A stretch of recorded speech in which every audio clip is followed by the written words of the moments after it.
Well, hello, a very good afternoon, and welcome here to just a stunning venue. We're here in Mexico, we're here in Puebla. It's a new venue on the World Cup circuit, but one that's hopefully going to be on the calendar for years to come. It's absolutely stunning. You can see the backdrop just behind the trees there, and this ring is pretty stunning as well, actually. Big grass arena, plenty of room, and quite a unique shape that you'll be able to see as things continue on through the competition here this afternoon. My name is Adam Cromerty. I'm here throughout the weekend. We are live, of course, on Facebook, so if you're watching, do let me know where you're watching from, and we'll get you involved with the conversation as well. As you can see, it's blue skies out there, it's sunny, it's 23 degrees, and there's zero chance of seeing any wet stuff here this afternoon.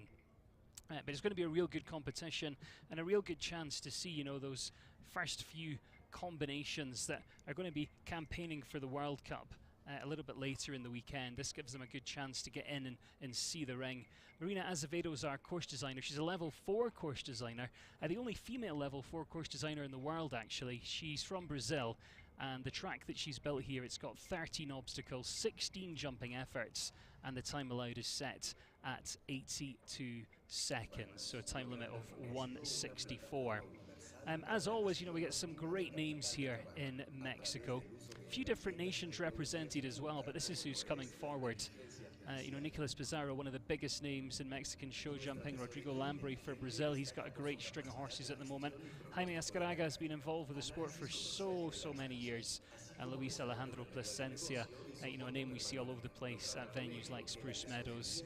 Francisco Pascual, very much involved with kind of promoting the sport over here, as is Salvador Oñate, who were at his venue a couple of years ago down in Leon. He's got Beautiful Red coming forward as his first ride here in the competition.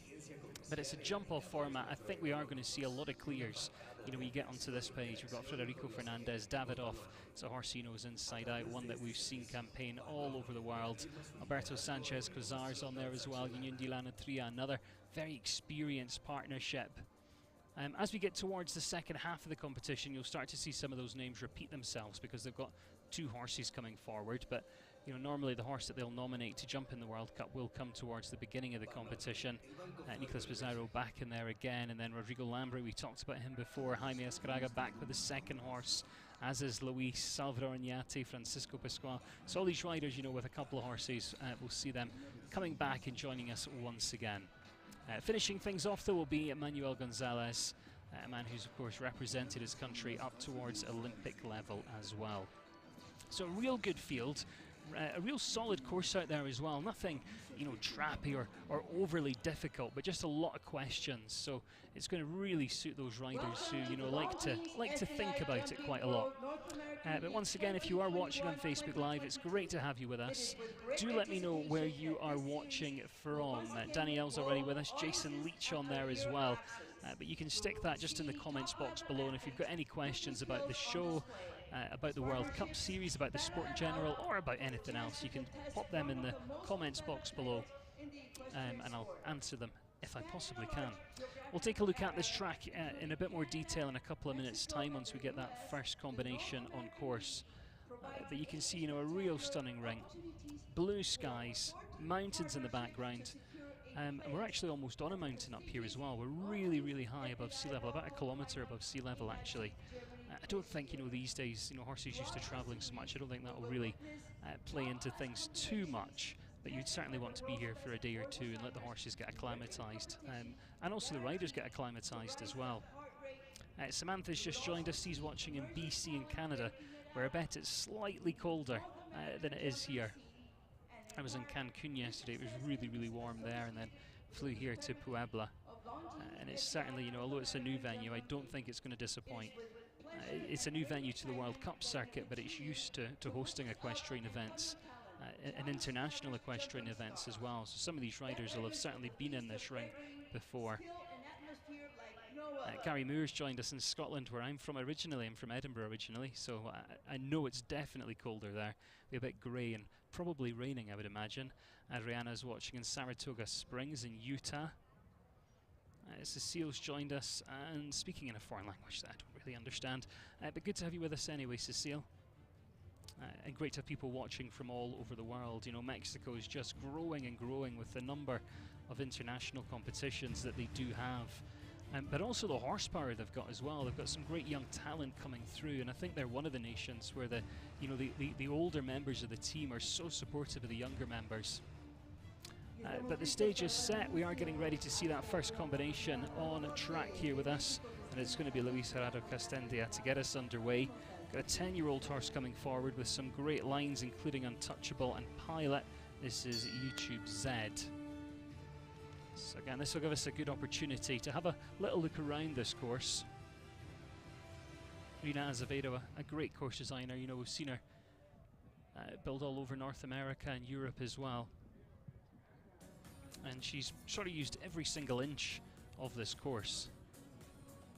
It's quite an inviting first fence. You'll see it in a sec. It's a ascending oxer, so that means the front bar just slightly lower than the back bar.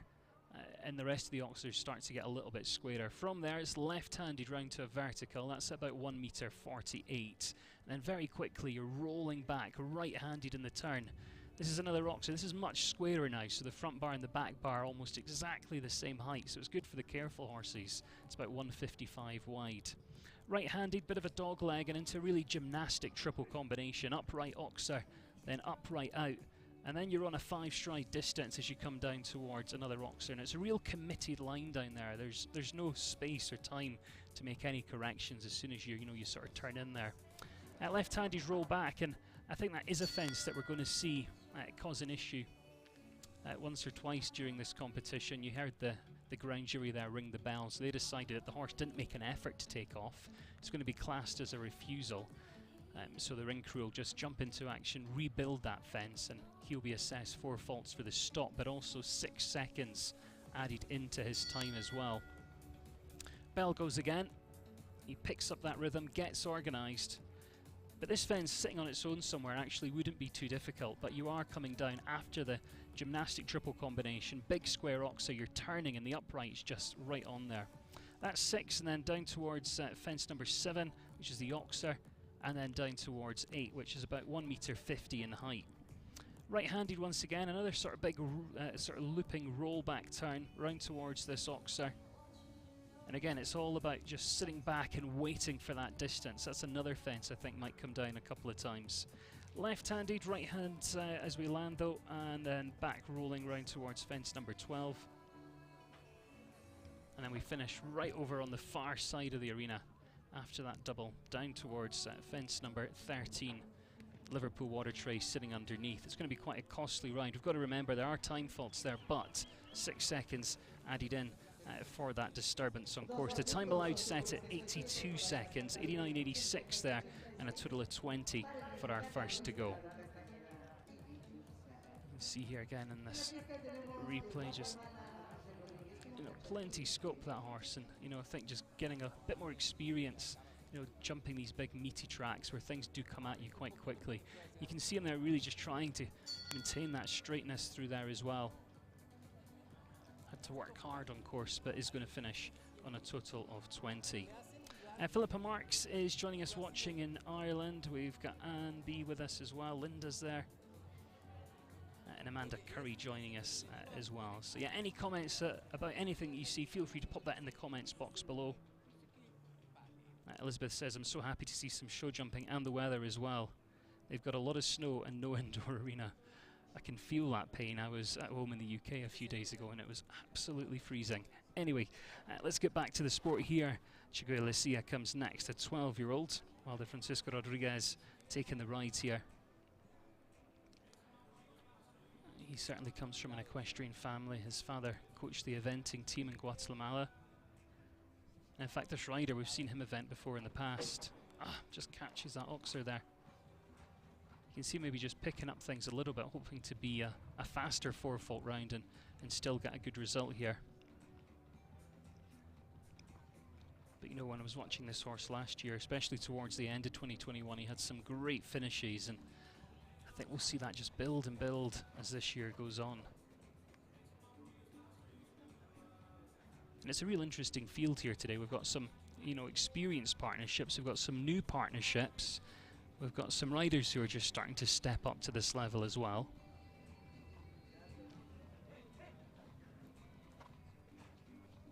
But you can can see the horse, you know, really settles down into that rhythm nicely. Just gets a bit deep coming in. Manages to get out, and then we'll have to work here. Yeah, and just catches that. And although it looks like there's quite a lot of space, you know, between that double and that final oxer, it does come at you quite quickly. It's all about the canter, all about keeping that rhythm. But it's going to be a total of 12 here in round number 1, 80.87. If you have just joined us, it is a jump-off competition, this one, so any tie for first place after round 1 will take us to a single jump-off against the clock.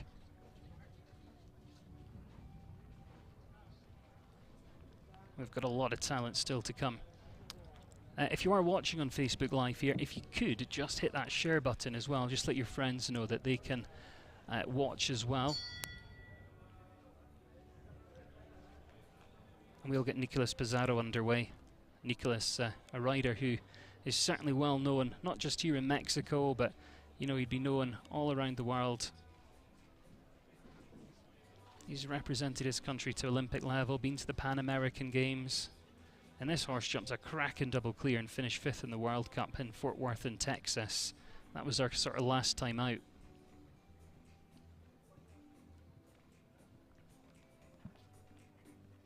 So you'd sort of expect him to be, you know, doing rather well. I don't want to jinx him and say being our first clear, but I think he possibly could be.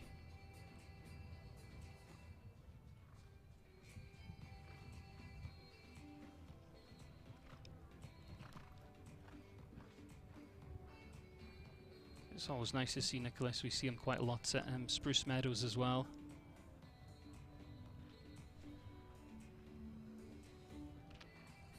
Pia Contra's got some great lines at Baikanthargas out of a Chaco Blue mare.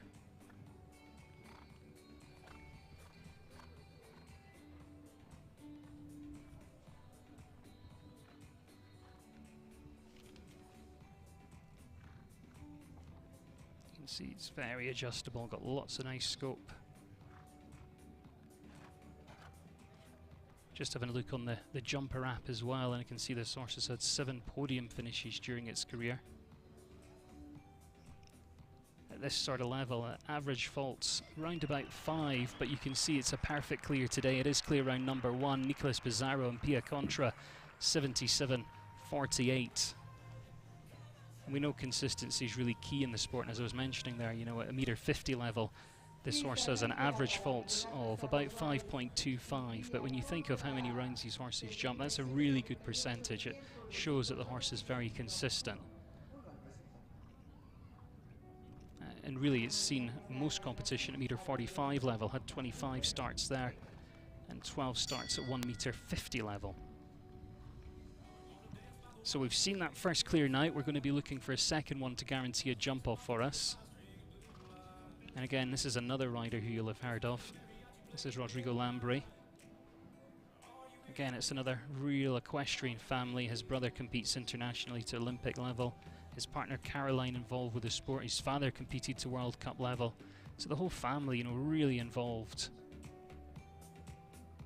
And he'll have probably had a chance to watch a little bit of Nicolas's round, or perhaps one of the other riders as well. And this is a real serious horse. First saw it with Erin Ballard riding, who was second at Sacramento in the World Cup after only sitting on this horse for, you know, a handful of times, but then very quickly it went to Rodrigo. It's a new partnership. They've only been together since the start of the year, but already having a great win in San Miguel in the metre 40. You can see how easy he makes that combination look. Just moves up a little bit for that oxer. Be able to see him, you know, really using that upper body through the turn and just setting up for this upright. It's probably one of the most delicate fences on course just because of it, you know, coming out of that corner straight off the turn.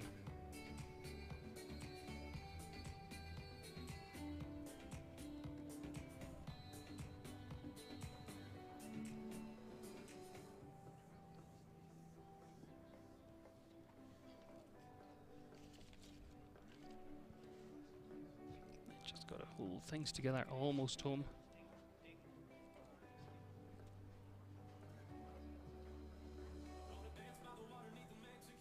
You think you're almost finished, and then this double comes at you, and you've really got to ride down towards this final fence as well. Yes, all the way, 79.93, so already jump off guaranteed, and two great ones going through. You know, I think we're going to be in for a great World Cup here on Saturday. But that really is a serious horse. It's an 11-year-old. It's had 14 podium finishes. And again, just having a look on the jumper app, we can see it is in euros, although we are in Mexico, but it's won over 132,000 euros in its career. And in terms of faults, the average faults for this horse at 1.60 m level sits at 2.83. It is so consistent. A real nice horse. Going to be a great one to watch in the jump off as well. Could we get this man there? Jaime Azcárraga comes forward next, 13-year-old. Jaime, another one who's been involved with the sport for so long. You know, when you think what he's done in his career, he's been to 4 Olympic Games, World Equestrian Games, 3 World Cup finals. This is a horse he's travelled with quite a lot. We've seen him over in Europe in Saint-Tropez, Canoca last winter. Started off the year down at the Winter Equestrian Festival in Florida. He represents Mexico. And of course his son Gonzalo also riding under the Mexican flag as well. This is the Gambler, 13-year-old. You can see him just having to take a little check there down towards that triple combination.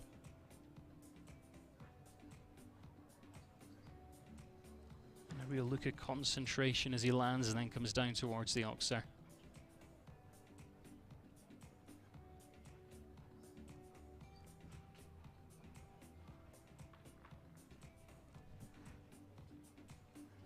Just having a look on Facebook Live, Philippa Mark saying, love this combo. I think that was about Rodrigo, who we just saw a minute ago.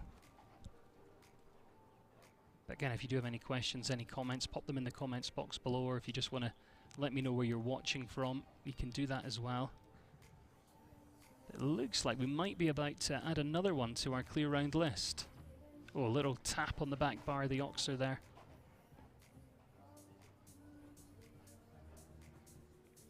You can see the Serena's got a real unique shape. Ah, oh, just catches that upright coming out, so sits on forward, down towards the last at an 80.96, so inside that time allowed of 82 seconds.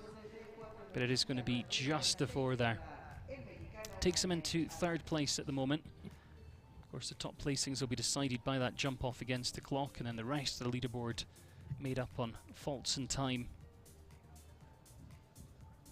But, you know, jumped, you know, all the kind of technical questions out there really well, and then just caught that one rail coming out of the double. That's the 2 clears we've got at the moment. Nicolas Pizarro, Pia Contra, and then Rodrigo Lambre with Hobarth B. So that's who's coming back for that jump off against the clock a little bit later on. I don't think they're going to be alone though. I think we'll see another handful at least making it through into that jump off. Christy Walker's just joined us watching in New Zealand. We've got Isabel in Sydney as well. Don's in South Africa. Trish in New Jersey as well. Joining us from Denmark, we've got Malika. Great to have you all with us. And now joining us as well, Luis Alejandro Plasencia and Chakalanda. Luis is in a great position at the moment. He's got a couple of really nice horses on the circuit. I mean, he's got, you know, Elton out there. He's got Connecticut. This horse as well, of course, that we've seen Salvador Añati ride on so many occasions. Luis competed this horse a little bit last season and only a handful of times so far this year. But in saying that, he was out about 2 weeks ago, jumped a double clear and finished in 2nd. And it's got some great lines, this horse as well. Got Chaco Blue in there, it's got Cento.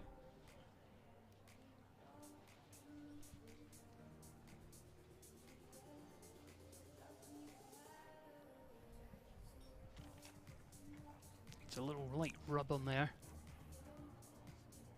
You can see he just keeps this horse moving forward all the time, and although the time allowed, you know, not a huge test in this competition, it's certainly very much there, and they're all coming home within, you know, 3-4 seconds. So it's just got to be in the back of your mind all the time. The Oxer coming down, so we're up to 8 faults now.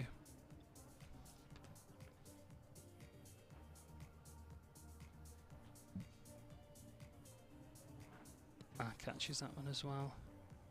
But, you know, as I said, you know, only been out a handful of times so far this year. It's a big open arena, plenty of questions on course, and it's going to be 12 faults. That's the first ride for Luis. We'll see him back a little bit later on in this one. Finishes on 81.33.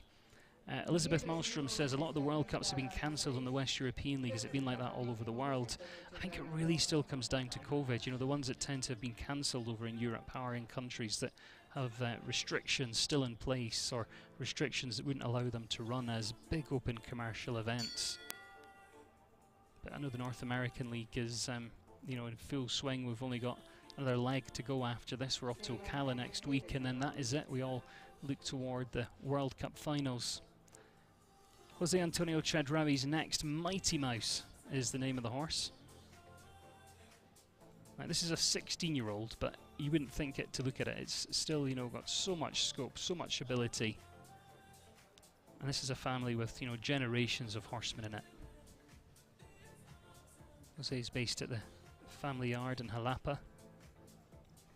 And, you know, if you follow the sport over this side of the world, you may have seen Gerardo Pascual riding this. He had a lot of fun. He was riding this horse since about 2015, but Jose's had the ride for a couple of years now, and he's certainly adding a lot of placings onto their scorecard.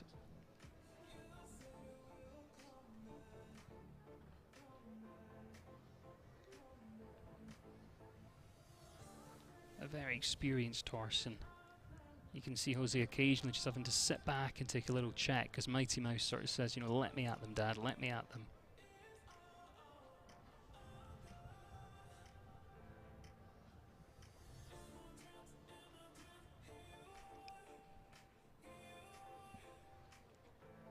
And again, just heading over and having a quick look on the Jumper app, I can see that his you know, success rate at this level, he's having average faults of about 2.86. So again, that's absolutely nothing when you think of all the rounds these horses jump to have that. Oh, but he's going to maybe change that percentage there. It looked like he just drifted left through that shoulder a little bit. And just catches the upright. But yeah, very sort of consistent horse, and good to see, you know, at 16 years of age, still very much enjoying the job as well. Just the four today, 79.30 the time, and 4 faults there for Jose Antonio Chedraui and Mighty Mouse. Best of the 4 fault rounds though, so heads down into 3rd place. Pushes Jaime Azcárraga down into 4th. Nicolas Pizarro and Rodrigo Lambri even are 2 clear rounds at this stage. Really clean front legs, really snaps up.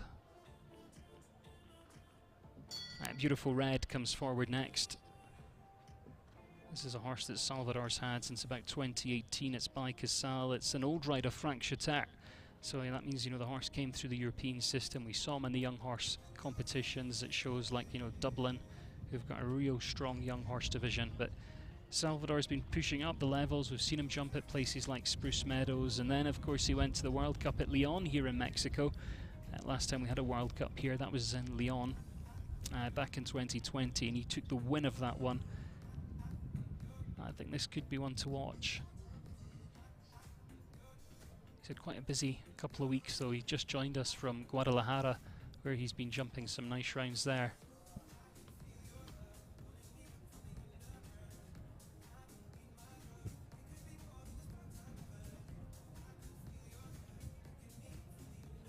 Quintas just joined us from Denmark. Good to have you with us.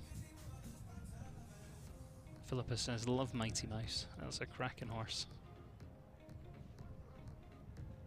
But big reds. Pretty nice as well. Beautiful red, this one. By Casal.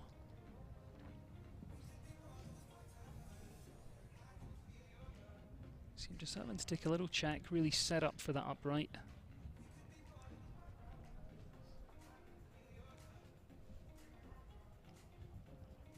Square Roxer. Yeah, nicely done, but just sits on that 4 at the moment. Quite a late falling rail. Catches another one there as well, so up to 8. But although he's had a couple of rails on this today, I think this is a horse we'll see in the World Cup here on Saturday, and you know, I wouldn't let you think that that horse was a 16 fault type of a horse. You know, he could easily come in here and pull it out the bag on Saturday in the World Cup. During his career, that horse has won about 153,000 euros. He's had 15 podium finishes, and according to the Jumper app at this level, his average faults sit below just below one rail, about 3.91%. So jumps clear about 30% of the time at this level, according to the jumper app.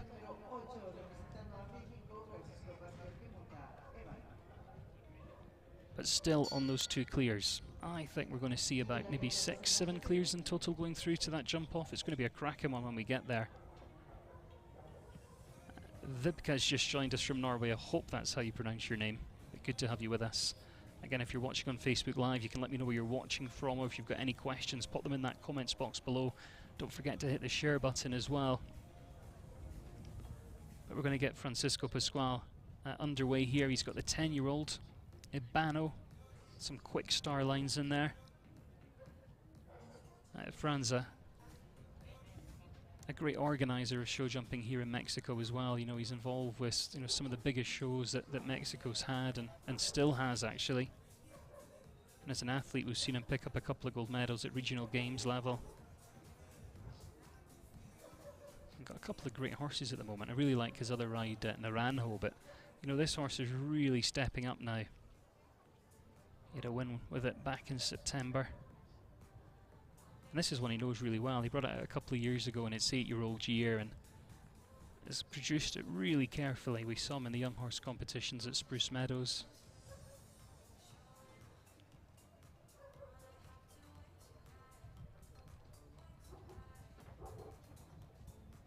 Another competitive rider as well. If he gets through to the jump off, he'll certainly be in it to win it.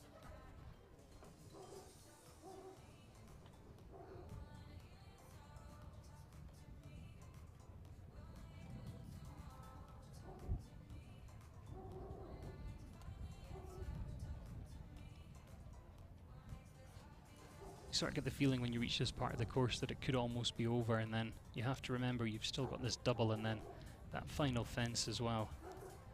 Gotta keep an eye on that time, 82. He should be okay though.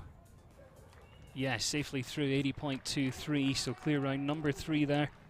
Francisco Pascual and Ibano representing Mexico and earning a place in that jump off against the clock. He's alongside Rodrigo Lambre and Nicolas Pizarro. That's our 3 clears at this stage of the competition.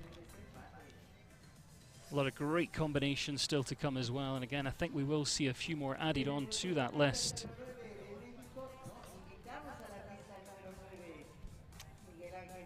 But such a nice horse, and to have 2 like that in his string as well.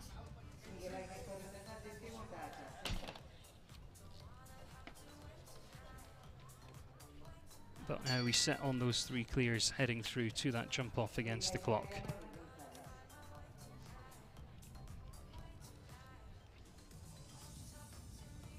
Miguel Torres is next. Chakendra. Another one for the home team, and a horse he knows really well. We've seen him jump a few World Cups over the last few years. And we saw him in a similar competition. It was a Grand Prix, but similar type of track about 2 weeks ago, and he finished top 3 there. So that gives you a little bit of confidence as you come in the ring. He's no stranger to these big meaty courses. 13-year-old horse by Chaco Blue, probably one of the most popular show jumping stallions at the moment. Real great lineage.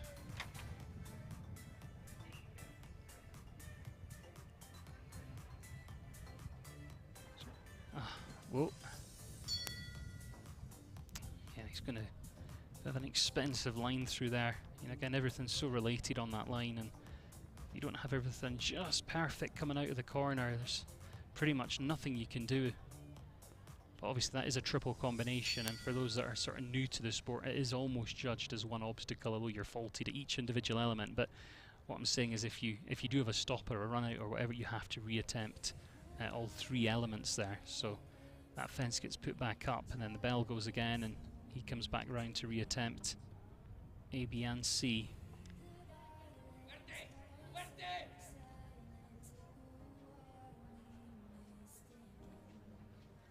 And from here on in, it's really academic. It's about giving the horse a nice ride. It's about setting up for later in the weekend and setting up for the next show as well.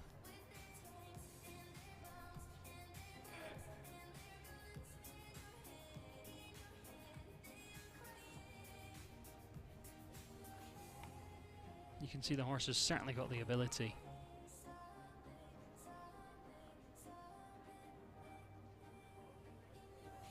Plenty of scope in there.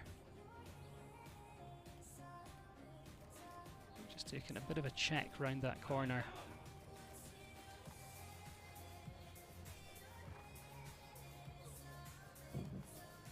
Oh, having to work quite hard round there. And really having to set up for this one as well. But you know, to have that issue quite early on in the course at the triple combination, then to come back and, you know, give the horse a nice finish. I think you've got to kind of focus on the good bits as well as the bad bits. But it's going to be 26 in total, 95.14, with that 6 seconds included for the disturbance on course. Judy Campbell's joined us from Washington State. We've got Carol from Connecticut. James is watching from England as well. Good to have you all with us here on Facebook Live. And again, if you want to let me know where you're watching from, any questions, any comments, just pop them in the comments box below. But great to have you with me. Great to have you involved with the conversation as well. And this is Manuel Gonzalez coming next. First of a couple of rides, and this is the horse he took to the Olympic Games in Tokyo. It's by Corland, you know, one of the VDL stallions. 15-year-old that's been on Nations Cup duty, but actually, you know, when you think about this horse and this rider, you know, it took Manuel to his first Nations Cup back in 2019, and what a quick journey it's been since then, straight to the Nations Cup final and then straight to the Olympic Games. Great relationship he's got with this horse. And it's so nice to see, you know, the sort of newer names coming through now and being on Team Mexico. I was talking about this the last time I was here for World Cup. Obviously didn't run last year, so back in 2020, but the team here is just growing and growing in terms of not just the horsepower, but also the amount of talented athletes that they've got in Mexico as well. So I think, you know, by the time of the next games, I think they're going to be real contenders. So staying on the 3 clears at this stage.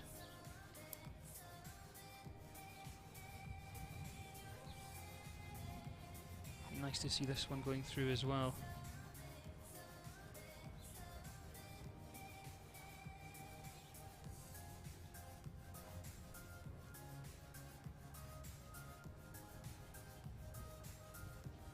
And he's not far away from home. Time looks okay.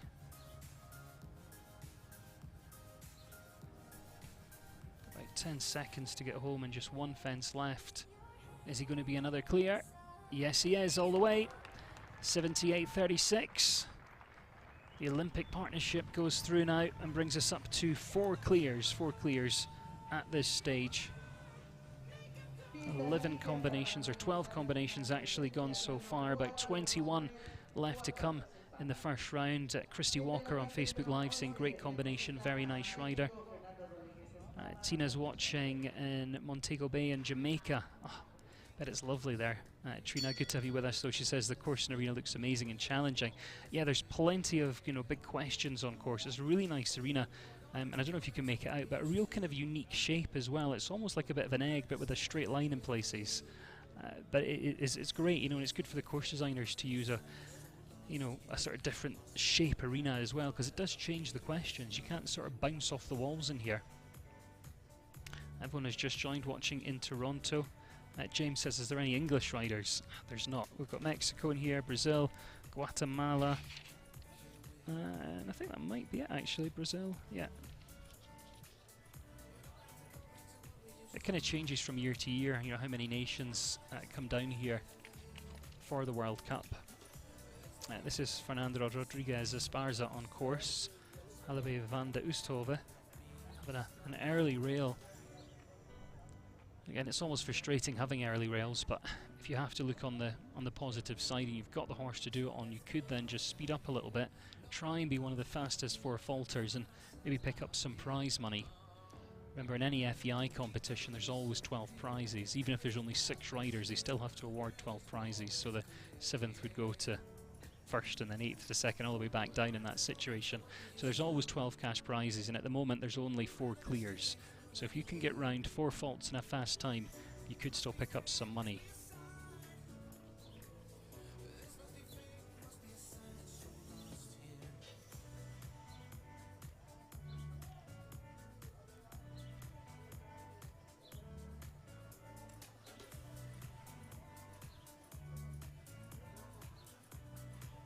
Fastest 4 fault round at the moment is 79.30. Well, he's not going to be quite there, but shouldn't be too far away. Might just pick up a time fault actually. Yeah, he's going to 82.50, so 4 jumping 1 time. That's going to be 5 in total and heads down into 7th place. A lot of people commenting about the grass arena and how nice it is to see a grass arena. I mean, it's just such a stunning setup here, great backdrop. And you know, these grass arenas take so much work because it's not really just a grass field that you cut and put jumps on. You'll notice as the horses are going round, quite often you'll see it almost looks like sand that's flicking up, and that's because, you know, quite often they've got a big sub-base that really helps hold the grass together, and you can imagine how much work it is to keep it looking green as well. I mean, you see that blue sky, and it's sort of like this most of the time here. You don't get too much rain. So it's a lot of work to keep these grass arenas, but I think it's so important for our sport. You know, the big grass arenas that you sort of think about, you like the Hickstead and Spruce Meadows, and a couple in Europe that you only really see in the summer. So it's nice to have them. Maddie says a perfect working from home bonus is having show jumping on your second monitor. Absolutely, Mandy. I mean, if anything, the show jumping should be on the first monitor and the work on the second monitor, but we'll let you off. Linda says it's a gorgeous locale. It is.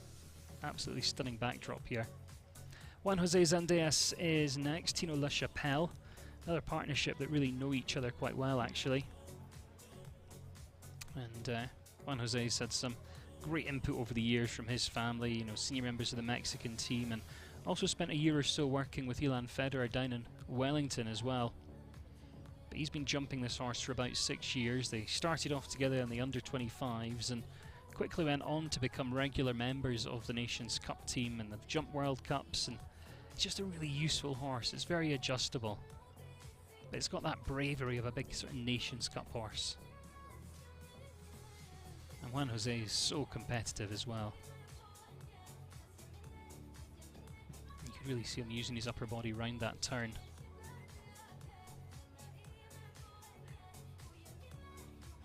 Perfectly straight, but just a little rub coming out there, and has to sit back and just checks into the oxer.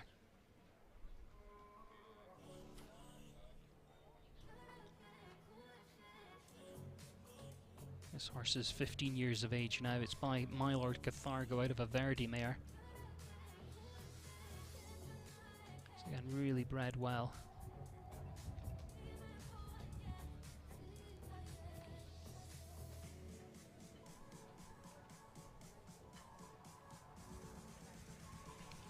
Again, just waiting down to that upright. You can see that upright there is on yellow cups, and those yellow cups are, just catches that one. Those yellow cups are a bit more delicate than the white ones. They're a bit shallower by about 3 millimeters, which doesn't sound a lot, but you know, all you have to do is breathe, and it will come rolling out the cup. So keep an eye for the yellow cups on course. 4 faults 76.81, and just the 4 there for Juan Jose Zandeas and Tino La Chapelle. Fastest of the 4 fault rounds though, so drops him into 5th place at this stage, and again could be in with a chance of picking up some prize money today.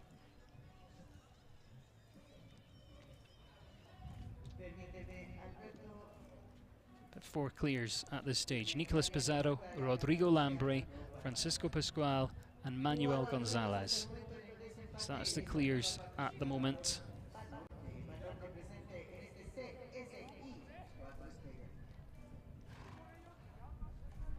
Alberto Sanchez Cozar next to go, then Union de la Nutria for Mexico. Karina's asking, how is the permitted time determined? That's the time allowed. So the course designer, normally on computer now, but for these bigger competitions they will go around with a measuring wheel with the start time boards and then the finish time in boards. So the start line and the finish line, and they'll wheel the distance that a sort of careful horse would take. You don't want to go all the way around the houses, but at the same time you don't want to turn too tight either. So they'll sort of go on the average route, calculate the distance, then they look at the speed of the competition. This competition's at 375 meters a minute, so that's the speed that they're traveling from.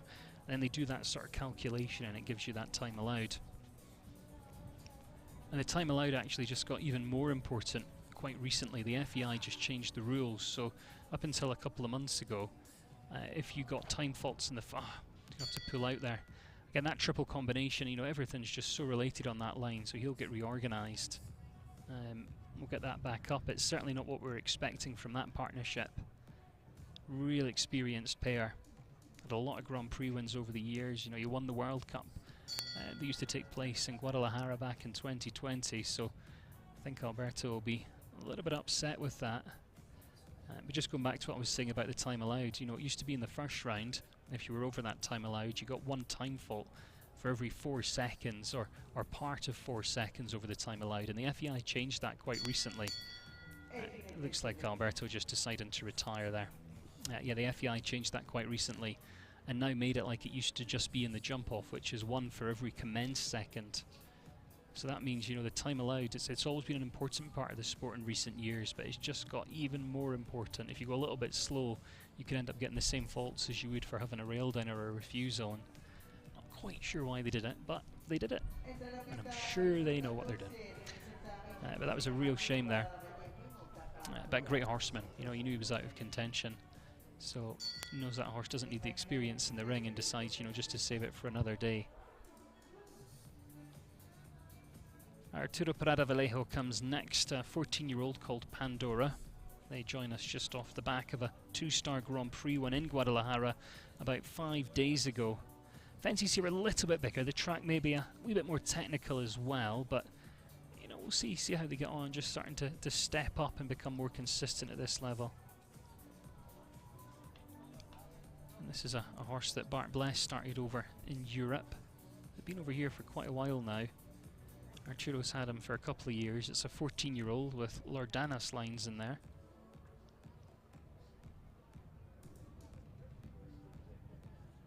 Always gives you that little bit of confidence if you just come off a win. Guadalajara's quite a big ring as well. It's a sand surface down there though.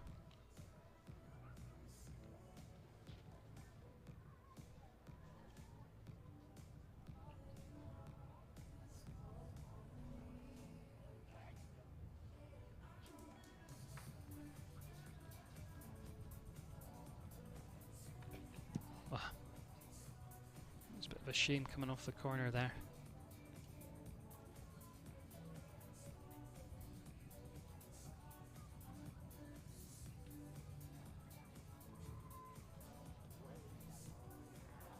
Again, fastest 4 fault rounds is 76.81.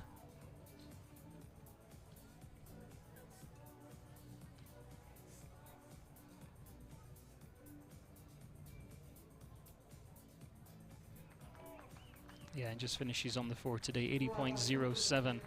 Going to slip down into 7th place at this stage, into 7th. And we stay on the 4 clears at the moment. Nicolas Pizarro, Rodrigo Lambre, Francisco Pascual and Manuel Gonzalez all coming back for that jump off against the clock. We've got about 15 left to see in the first round though, 15 left to go at this stage of the competition. And although this is the only ring we'll be seeing today, there's actually a second ring at this event as well. So it's one of these shows you can come to with a variety of horses. You know, you can bring the younger horses, jump the national ring, and then they've got a variety of competitions internationally as well. And remember, in FEI rules, you can't jump nationally and internationally at the same event, and you can't really swap about star levels, but you can step about in height. So if you have a sort of bad day and want to drop down a little bit, normally that's not too much of an issue. This is Federico Fernandez next. You can see him mounting in the ring, and as per the rules, he'll have asked the judges to do that before he brought the horse in and jumped on board. Now, when you think what this man's done over his career, you know, he's been to 3 Olympic Games, 6 World Equestrian Games, 3 Pan American Games, and this is a horse that's been all over the world with Federico. Federico's wife also jumps, Paula Amalibia, and they've just established quite a good base over in Europe, so they now sort of split their time between North America and Europe. So quite often you'll see them kind of pop up all over the place. It's a 13-year-old gelding. My Olympic Fire. It's won about €145,000 in its career. Again, really unexpected for that partnership. But you know, that's show jumping. One day you're, you know, right up at the very top, and the next day you come in and have an early rail. Just having a quick look on the jumper app here at a £1.55 level. He has a 42% success rate of going clear at this height. Average faults of about 3.29, and finishes top 10 over half of the time as well. So that goes to show how consistent this horse is with Federico on board. But we all have bad days at the office, and again, he'll just be thinking about now giving this horse a nice ride, getting a nice finish, and probably setting up. I'd imagine this will be the horse we'll see him jump in the World Cup here on Saturday.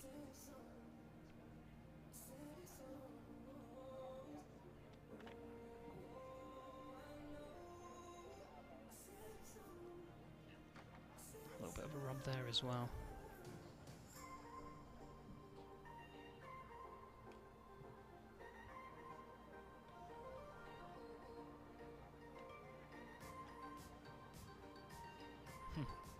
You know, if I had to say before the competition who I thought may go clear, I think that combination would be on that list. But today they're going to finish on 14 in total, 83, 6, 9 and 14.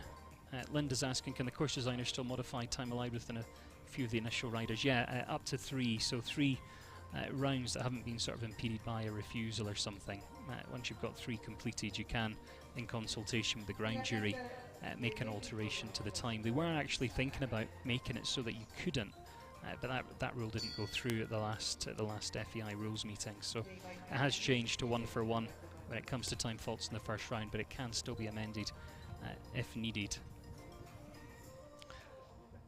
Simon Salami Fracca comes next. So Nice is the name of his ride in this one. It's a 12-year-old, and I'm pretty sure this is Simon's only horse on the international circuit, but of course in World Cup, which the big focus is here this week, you only really need one good horse. You don't need to be selected to jump in World Cups. You don't need ranking points. If you've got one good horse, you could end up at the World Cup finals. And this is one that's by Canthargos. It's one that Nicolas Pizarro has ridden in the past. And if we see Simon here on Saturday, it'll be his World Cup debut. We have seen him jump a couple of bigger courses on this horse, though. You know, I think he's starting, you know, to step up to these bigger competitions, higher jumps, more technical courses.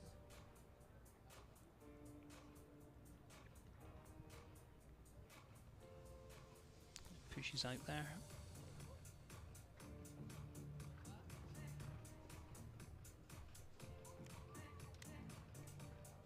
And working hard round that corner.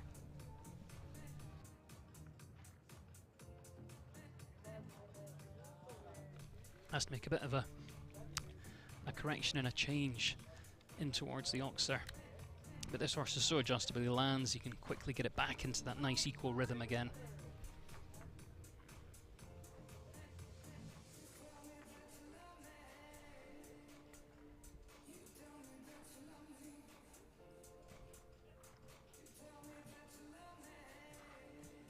See him really sort of turning his head, looking for this next double. What a square Oxer coming in. It pushes down for the final fence and just inside, 81.78. Time allowed of 82 seconds, so just inside, but you know, who cares? As long as he's inside, that's all that matters. He's clear and he will go through to that jump off against the clock. Simon Salami Farca there for Mexico goes through, and you can see that big scopy effort over that final fence. Going to be a cracking jump off when we get there. Make sure you stay with me right the way through to the end. We've only got 13 left in the first round here. And if you've just joined us on Facebook Live, don't forget you can get involved with the conversation. If you've got any questions, pop them in the comments box below. If you want, just let me know where you're watching. It's always interesting to see how far away we've had Australia, New Zealand, South Africa, Canada, someone in England as well, various places in Europe. So do let me know where you're watching from. Remember, and hit share. Let your friends know that they can enjoy the action here in Puebla. And we'll get Jose Alberto Martinez underway here with Quinley. So he's a two-time World Cup finalist who's been to the Pan American Games as well. He's got another one called Easy Blue who's jumping internationally at the moment, another nice horse. This is a horse that's had, you know, the odd unlucky rail quite recently. He's been a bit unlucky over the last few times out. So hopefully that forefaultitis will disappear today. We've seen him jump World Cups. We saw him in Guadalajara back in 2020. He was top 6 then. So certainly got the ability.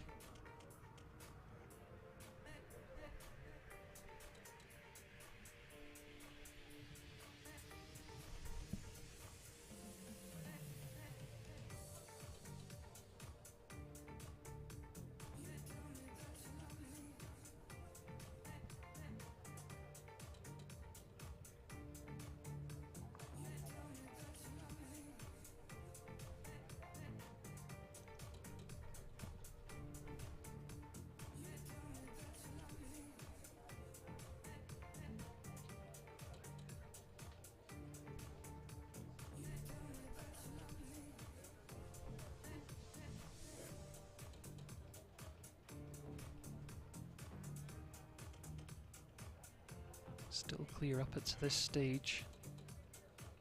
Time's not going to be too much of an issue for him. Going to be home inside. Just got to jump this. And he's done it all the way, 80.80. He'll be very happy with that. Super round.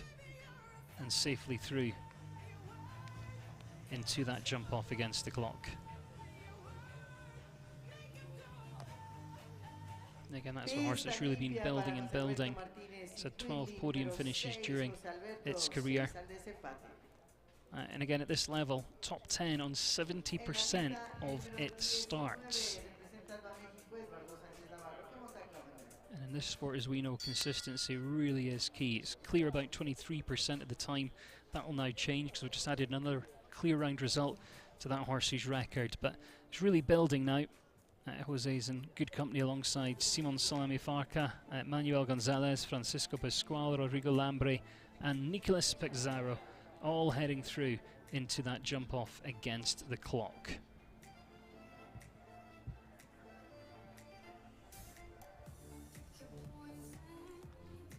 Eduardo Sanchez Navarro and Governor on course with us now. Horse with Berggrath lines. It's an 11-year-old and a partnership that's been together since about 2019. But this is a horse that he's produced all the way up through the levels.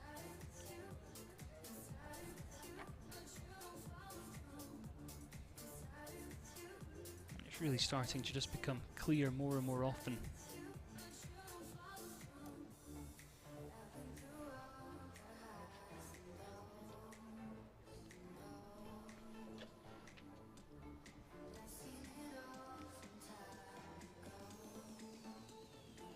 It's very economic over the fence, you know, it's not ballooning. That just catches that one though.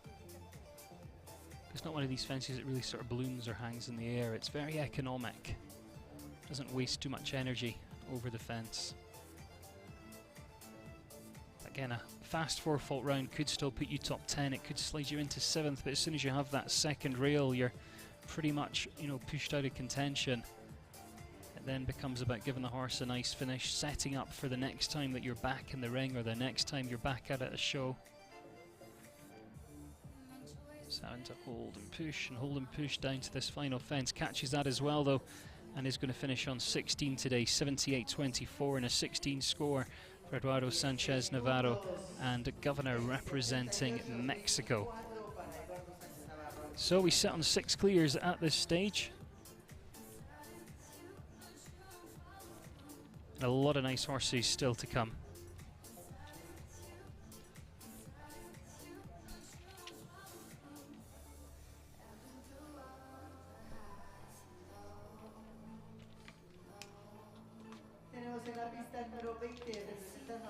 Ana Sofia Lagreto Hernandez is next. She'll be the youngest athlete in the competition, I think, here. She's only 17 years of age. Horse is 12.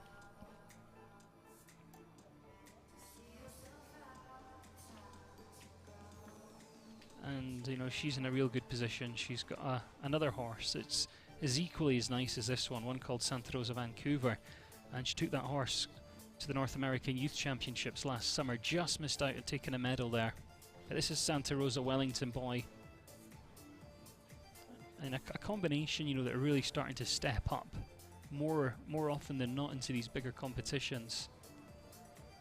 And it's not all just about the height. Again, if you're, you know, new to the sport, the actual fences, if they were just standing on their own with nothing else around them, is, yeah, and of course you've got the horse to do it, they're actually quite easy to jump. It's more about how the course designer sets things up. You know, that one comes off a corner, then this one is on quite a related line. There's not much space before the next question comes, and the same here. You know, you land and then you're sort of 5 strides and then you come down to the oxer. So it's more about how the whole course is put together than necessarily just about the height of the track. At 17 years of age, you know, this is a great way to gain experience, as is those North American Youth Championships. You know, that event in particular, you know, they all have to jog or show their horses in the horse inspection themselves. They get real good team experience there. You know, it's about creating athletes that can go out and hopefully win medals in years to come. But then, in terms of, you know, Grand Prix competition, coming to an event like this and being able to ride in this big open ring against these other riders who are here for World Cup, it's a great experience, and you can't really get it at home. You know, even if you had a nice ring like this, it's very hard to, you know, get the atmosphere, get the pressure as well, of course. So again, it's not going to be the round she was probably hoping for here this afternoon, but I'm sure there'll be lots of conversations had as she heads out, and so much talent to build on. That was Ana Sofia Legarreta Hernandez and Santa Rosa Wellington Boy, 86.79 and 21 total there. Just a little rub on that final fence, but just not her day, sadly. Grace Horsey's just joined us watching in Ireland. Hope you're keeping warm over here. I'm loving the sunshine here in Mexico. And of course the World Cup Tour. We head off to Florida next week to Live Oak in Ocala. It's another week of sunshine before I head back to the UK. Miguel Maron comes forward next, a horse called Northern Diamond. Now, Miguel took over the ride of this horse in 2018 when the horse was 8. It's 12 now. It's by Diamant de Reval. And again, if we do see them on Saturday, I don't know if he's going to be starting on Saturday, but if I do see him there, it will be his World Cup debut. And I mentioned that at the beginning of the competition. It's a real varied field. You know, we've seen combinations that have been to the Olympic Games. We just saw a 17-year-old. We've seen a few like this partnership that would make their World Cup debut. So it's actually really difficult for the course designer, because you want to build a course that challenges those, you know, top horses that are travelling all over the world and competing at the, you know, the sort of bigger Grand Prix. But you've also got to keep the younger riders and the ones that are stepping up safe. So it's certainly not an easy job being the course designer. You can see just a bit of a sort of communication issue as he came down there, and then that sort of continued into the next fence. You want that feeling that when you take a little check, the horse kind of comes back and listens, and looks like Miguel's having to work a little bit harder at times than perhaps he would like to. Still just on the 4 faults at this stage, and any 4-fault round would get you into the top 12 at the moment. Catches another one though. Again, as soon as that second rail comes down, you're pretty much out of contention. But it is going to be 8 jumping faults today. 78.96 is the time. So that does go into 12th at the moment, but you know, 9 left to go. I'd be very surprised if he stayed in the prize money as things continue. Lars joined us and says, "Buenas noches." That's all. I can't do the rest of it because it's in Spanish, and that's about all the Spanish I can speak. Luckily, most people here speak English, so I can still survive and order food and stuff. Grace says, "Where will the next World Cup competition be held?" Here on the North American League, it will be in Live Oak in Ocala, Florida, and that is next week. So from here, the sort of tour continues. The circus leaves town, as it were, and we head down to Florida. I'm actually going to Universal Studios for a day on Monday because we've got a bit of a day off. Fun fact. This is Carlos Rodolfo Molino coming next with Tribondulana Tria. Another representative of the home team here in Mexico. And another one of the younger riders. Carlos is 20 years of age. Had this horse quite a number of years now though, and we saw him jump the World Cup in Lyon back in 2020. So he has got some good kind of Grand Prix level experience. Trebon de la Natria is a 15-year-old by Kidam de Revel. Another real popular stallion.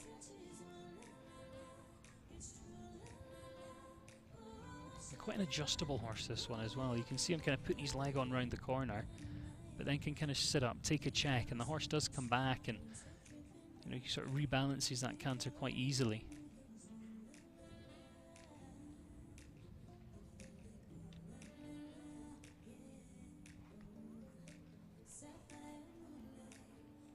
Again, just really kind of just using that upper body to bring the horse back.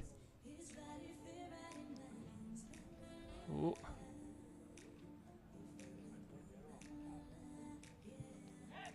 Little check in there.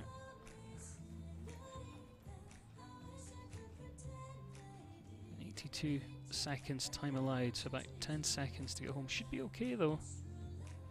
Just got to keep moving forward. Yeah, no issues there. 80.09 the time, safely through to that jump off. Won here last week in the 2-star meter 40 classic with this horse, so a real great campaign he's having at the moment.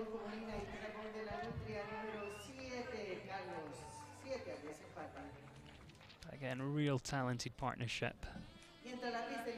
He's second in the Grand Prix, and we're going to look forward to seeing him back a little bit later on. 7 combinations now going through. 7 left to go as well, and I still think we'll see 1 or 2 more as things progress.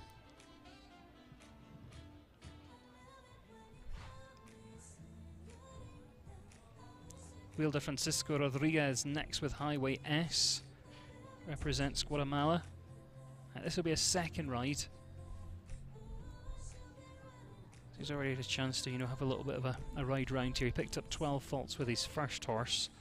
That was Chugalicia. Now comes back with Highway. And this horse is quite new at this level. Remember, they tend to nominate their World Cup horse and they would bring that in before their second horse normally. So we might see, you know, 1 or 2 younger horses towards this end of the field. But sometimes just as interesting, isn't it, you know, to see the horses that are starting to step up into this level.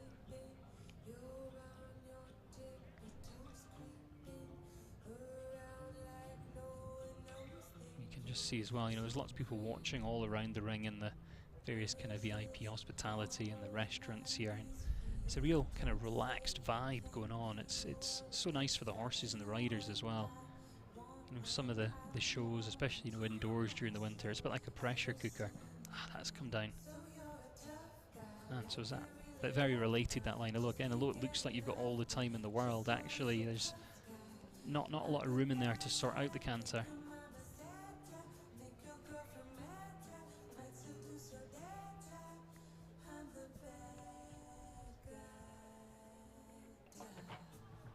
That takes down the last as well. It's going to be 12 jumping, picks up a time fault as well, 82.47, time allowed set at 82 seconds, so 1 time fault on course as well.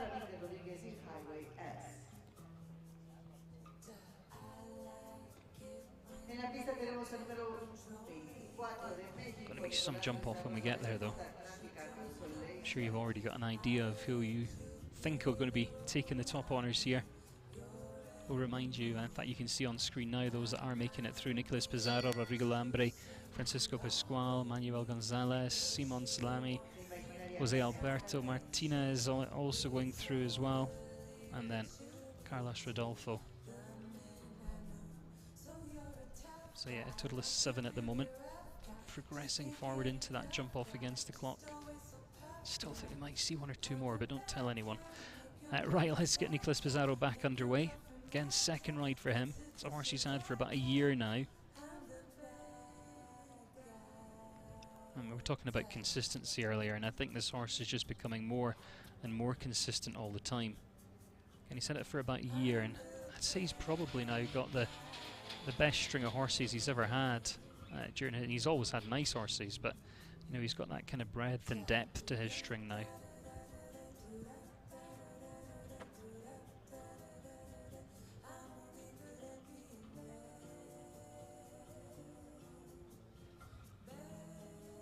horse would be quite new to this level. You know, we've seen him do well, about 40% success rate of going clear at $1.50, 71% success rate at $1.45 going clear on the jumper app. But quite new to this sort of height, although it's $1.50 this competition. There are a couple of bigger fences out there.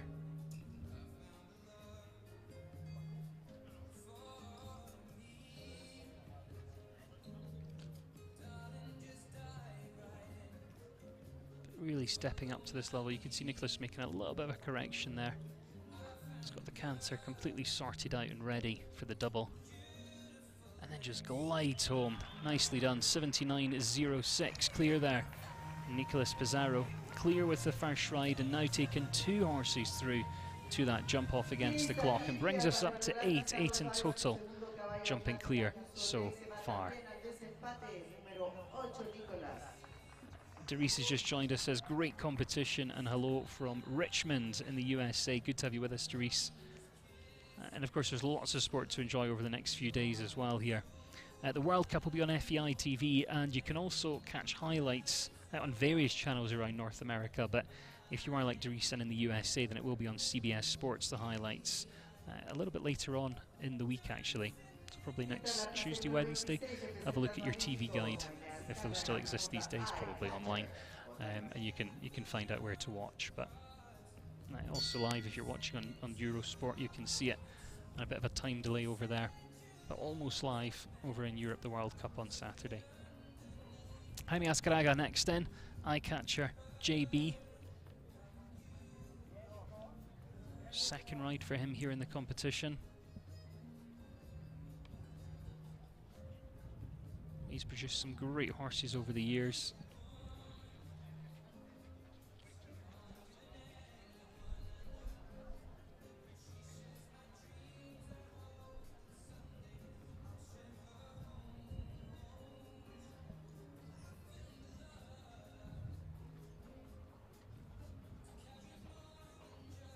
This horse travels in quite a kind of relaxed, quiet rhythm.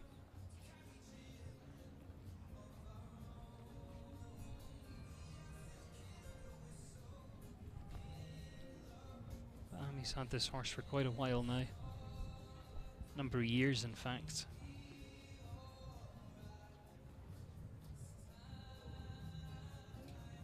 I remember seeing him at shows like San Miguel and Valderrama when he was jumping at $1.30, and it was still really consistent then. It was Mark Hutziger who really brought this horse through the younger horse competitions over in Europe, but then it sort of came over to this side of the world in about 2017, I think it was. And since then, Jaime's just been, working hard to sort of push it up the grades, and all that work really starting to pay off now. He's been jumping some nice double clears recently.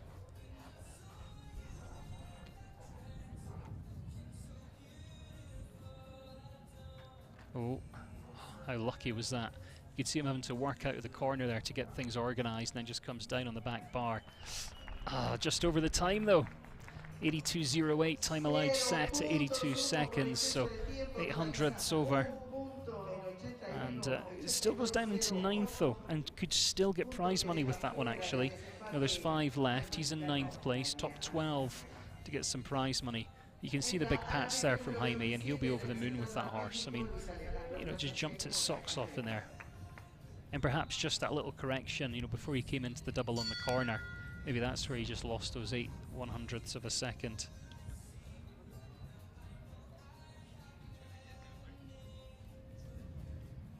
Luis Alejandro Plasencia comes back. Again, second ride. We saw him a little bit earlier, now returns with this one. One of our final 5, just a handful that remain here. This one's a 12-year-old, Lycon Thargos.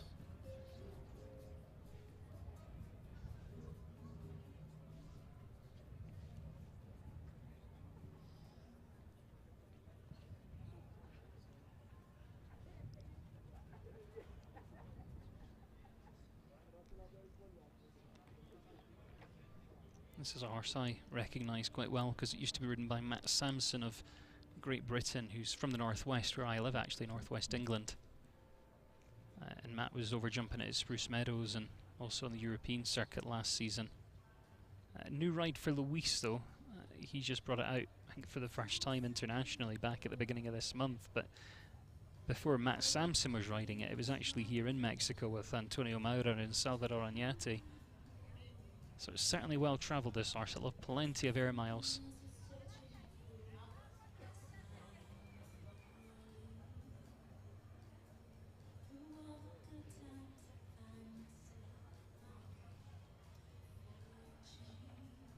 There's a lot to like with this one, isn't there?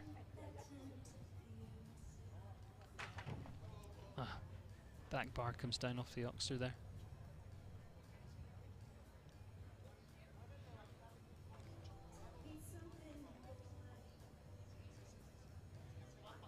And jumps that final fence. So just the 4 for jumping. A little bit steady though, so 83.02.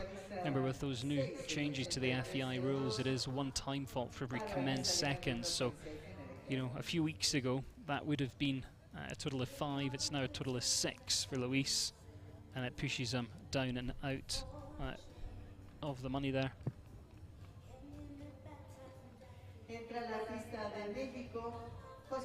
That 12-year-old that Luis is riding, just having a quick look at its record on the Jumper app, and it finishes top 10 about 32% of the time, 37% clear round success rate at this level, with average faults of 3.26 when you add in all the rounds, and it's jumped about 19 meter 50 competitions during its career. Jose Antonio Chedraui next in, Araminca P, 10-year-old by Verdi Tien out of a Voltaire mare.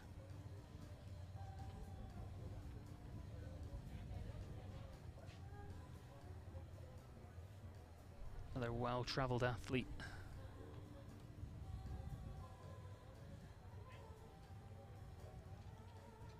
He actually brought this horse out for the very first time as an international pairing. He brought it out here about this time last year at this venue. So he's certainly no stranger to this ring.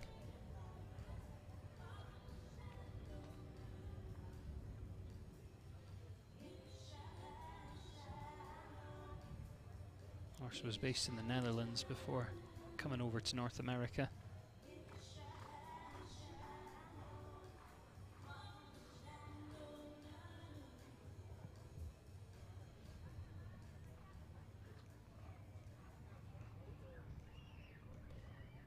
But Jose, a real talent, very quiet rider.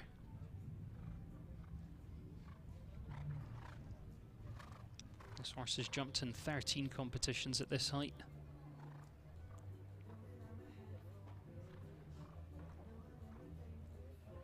15% success rate of jumping clear, so he'll be very happy if we can just leave these final few fences up. It's a 10-year-old with 2 podium finishes on its record.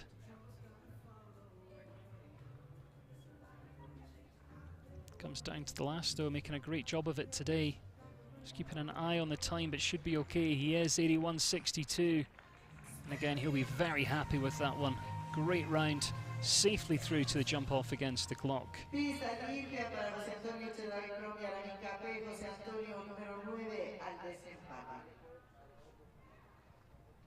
Wow, it's going to be some jump off when we get there. 9 clears at the moment. Grace is asking how high are these jumps. It's a meter 50 competition, so most of the course there or thereabouts at meter 50. You know, obviously the first couple of fences slightly lower.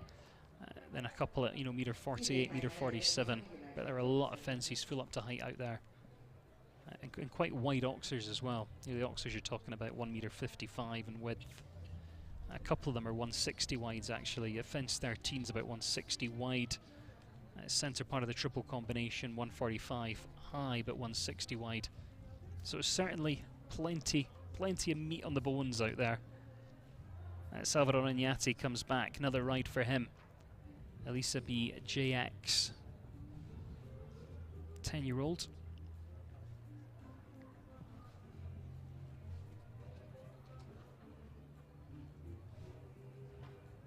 Early rail there. And another one as well, we're up to 8. This is a horse that Salvador's maybe been jumping for about a year now. But in terms of international competition, quite low mileage, you know, over that year. Maybe did, I don't know, about 9 or 10 competitions. Felix Kohler of Austria produced this horse in the European circuit through the 7- and 8-year-old competitions. But as soon as you do have those 8 faults, you know, start to think about the next day, the next competition, about setting the horse up nicely for the future.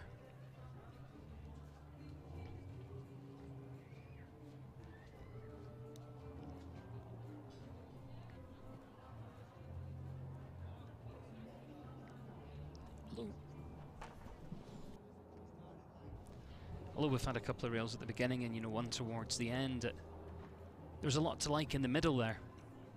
12 in total, though, 80.72 for Salvador Añate, Elise BJX. Heads down to 17th. Of course, top 12 in the money today when it comes to the prize giving. So he heads down to 17th on 12 faults. Not many left to come, though.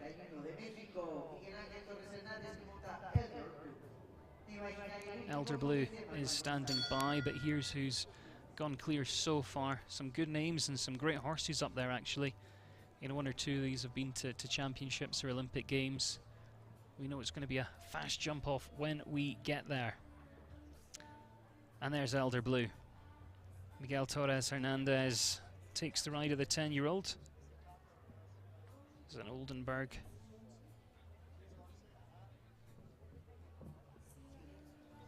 If you are new to the sport, you probably just heard the bell in the background, and the riders have got 45 seconds to make it to the first fence before the clock starts counting up.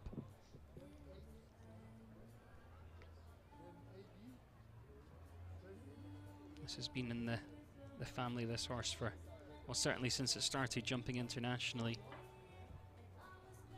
But the last few times that, he's just had the odd reel here and there. I think they're just sort of working on that rideability, just getting that rhythm together.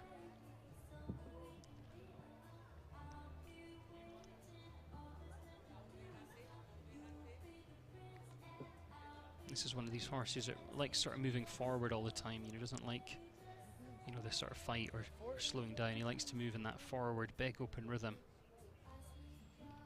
But it's then just, you know, keeping the canter short and bouncy enough that it doesn't become a little bit long and flat. You can see Miguel, you know, working hard but doing a good job out there. And they're all up so far.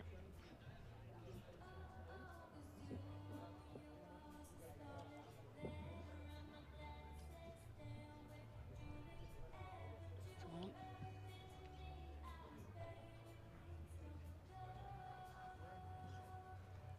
And again, should be there or thereabout in the time. He's going to have to be careful. You see a couple of them almost sort of back off that corner, and I think that's going to cost him his clear round because he's going to end up on a time fault here. Oh, and the last one comes down as well. 83.99. It became a very expensive last line there for jumping 2 times 6 total there for Miguel Torres Hernandez. And I don't know down to the last if he was perhaps thinking about the time allowed and maybe just popped his leg on to sort of try and make it and then arrive there a bit earlier than he hoped for. But it's going to be 6 in total. But again, a lot to like about that round, and I know it's very frustrating when you have jumped clear to the last, but you've got to remember about all these good parts of the course as well.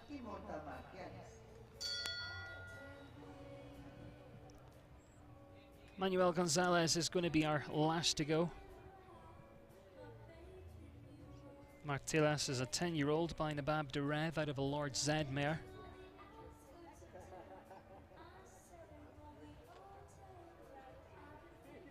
Again, he's got some nice horses at the moment.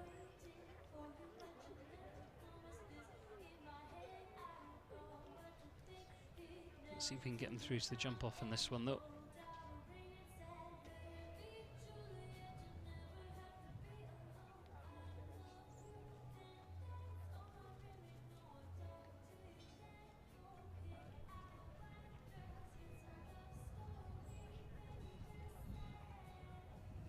I've seen him jump quite a few Grand Prix with this horse.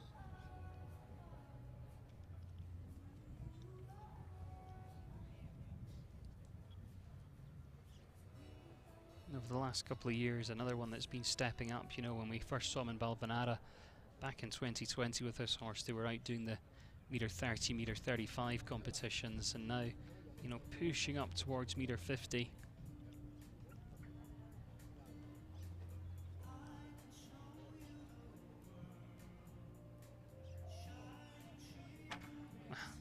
Catches that rail, so we know it is going to be 9 that will progress forward into that jump off against the clock. Just catches another one there as well.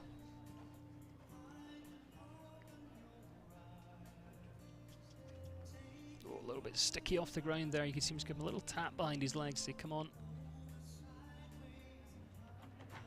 Catches the last as well. Again, you know, started really nicely, but it's going to finish quite costly on 12 faults, 80.47 and 12 there. Manuel Gonzalez from Mexico.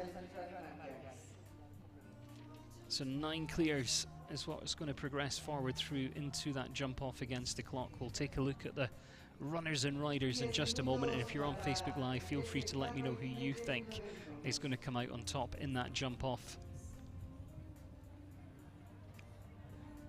But yeah, just a real kind of hard round there for Manuel. But here's who's coming back, returning from that jump off. Nicolas Pizarro's in there, Pia Contra, Rodrigo Lambri, Hubarth B, Francisco Pascual with Ibano. We've got Manuel Gonzalez, his first ride, the one he took to the Olympics, is coming back.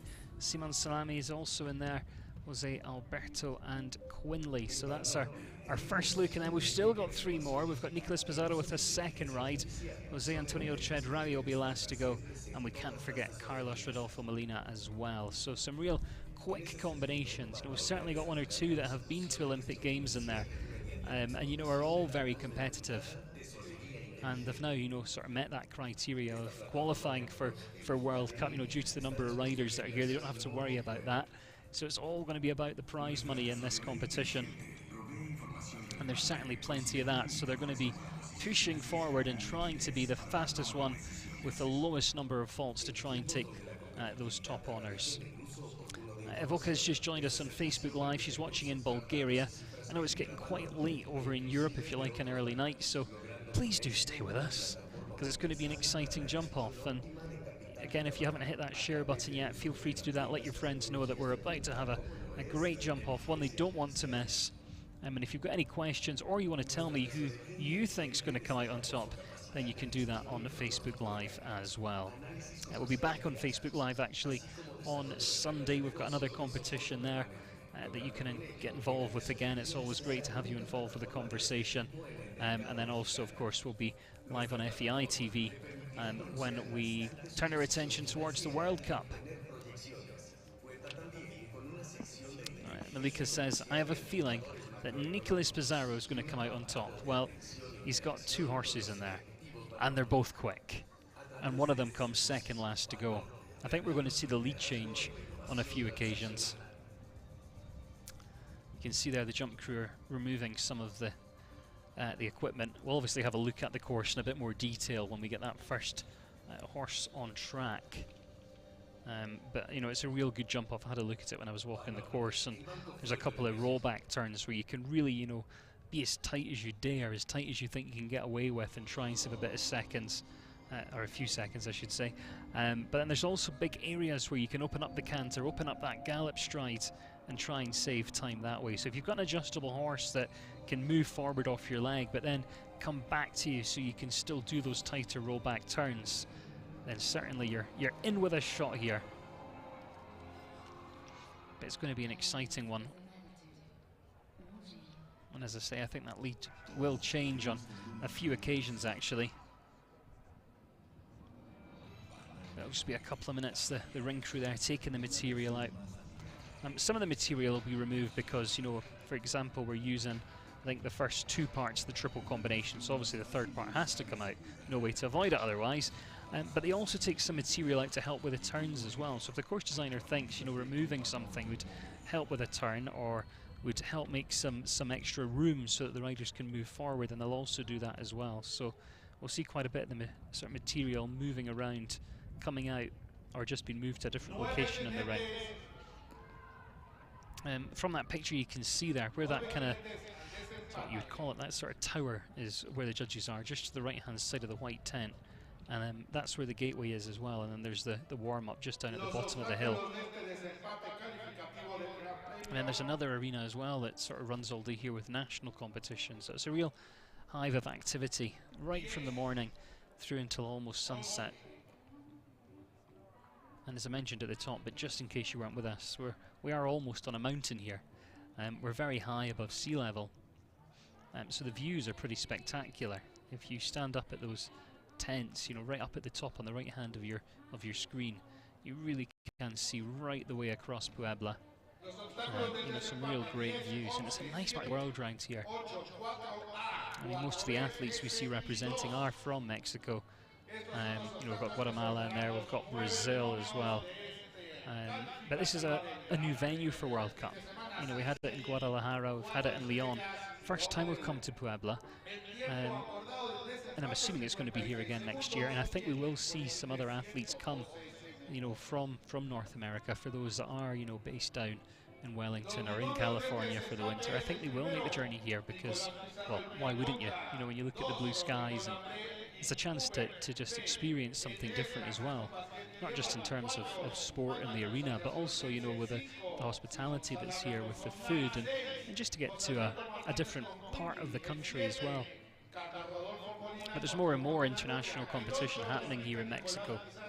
You know, they've got a leg of the Global Champions Tour coming soon, and you know, they've had a Nations Cup here, they've got World Cup, they really have got everything, and that's so important, not just for the sport within the country, but the riders that live here as well. You know, when you're trying to create teams, and you're trying to create combinations that can go out and contest for medals at, you know, various competitions around the world, you need to give them that experience. And whilst, yes, they can travel to America, or they can take a trip over to Europe for the summer, it's nice to do it on home soil as well, isn't it? Right, Grace is also agreeing it's going to be Nicolas Pizarro. They're getting involved on Facebook Live. You can as well if you want to let me know where you're watching from, or tell me who you think is going to win in the jump off, or ask a question, or whatever you want to do. You can stick any comments in that comments box below. But again, a huge thank you to everyone who has tuned in, who has been getting involved, and who's also been enjoying the competition here in Puebla. It's a real mixed field in the first round. I thought Marina Azevedo, our course designer, did a really good job actually. You know, we ended up with 9 clears out of, you know, a total of about 32 starts. And anywhere, you know, between 6 and 9 would have been the sort of perfect number, really. So a great job. And as I mentioned earlier, you know, it's difficult, you know, when you're building for these competitions, the course designer's got to try and put something together that will be really testing for these top combinations that have jumped all over the world, but also something that's going to be safe enough for those horses that are just moving up the levels, or for the, you know, the 17-year-old that we saw jump in the first round as well. She's got to be able to get the experience without, you know, running into anything too dangerous out there. So it's not an easy job being a course designer, but I think Marina did a great effort, and, you know, has got us a good result with 9 heading through to that jump off against the clock.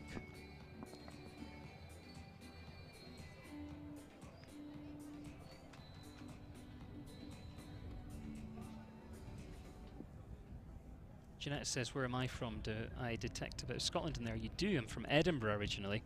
I actually live just outside Manchester in England now, although I do spend quite a bit of the time travelling to sort of different shows. I'm here this week, and then I go straight down to Live Oak in Ocala for the World Cup. Then I'll be home for a couple of weeks, then off to Pinnock in Texas, and then Spruce Meadows for the summer in Canada. So, you know, that's just the way that the sport works now, isn't it? It's really global, it's really international, and everyone does tend to travel.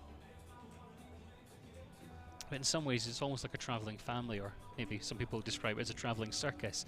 It does tend to be, you know, the same riders, the same officials, and some competitions the same TV crew even. So, you know, we sort of get to know each other really well, and there's a bit of a social side. It's always nice to be on your own sofa though, but I can't complain too much because back home it's raining and drizzly and miserable, and I think it was actually snowing a bit back in England today. So I'm okay here. Well, it looks like just final preparations being made here in Puebla. Sarah from New Zealand's just joined us, or just popped up to say hello actually. But lovely part of the world over in New Zealand.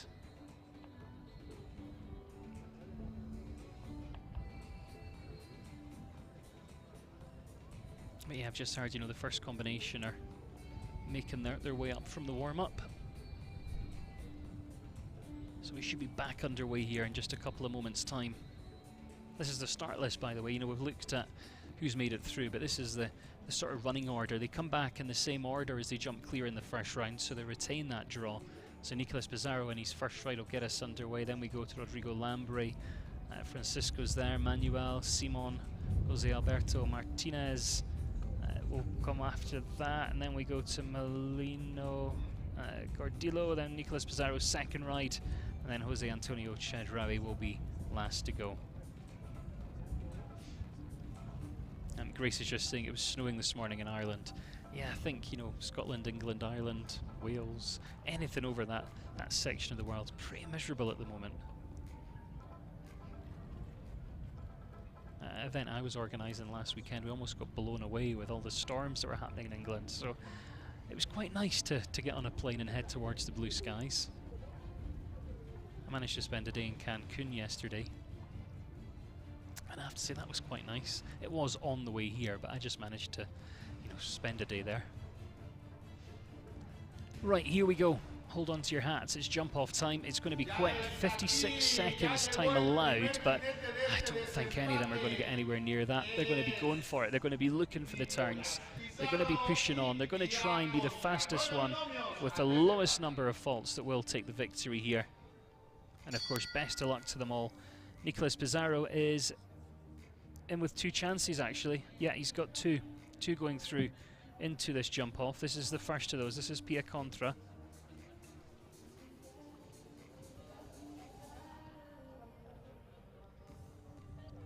Take a look at that jump off track. We're starting over fence number 10 here in the jump off. That's the vertical.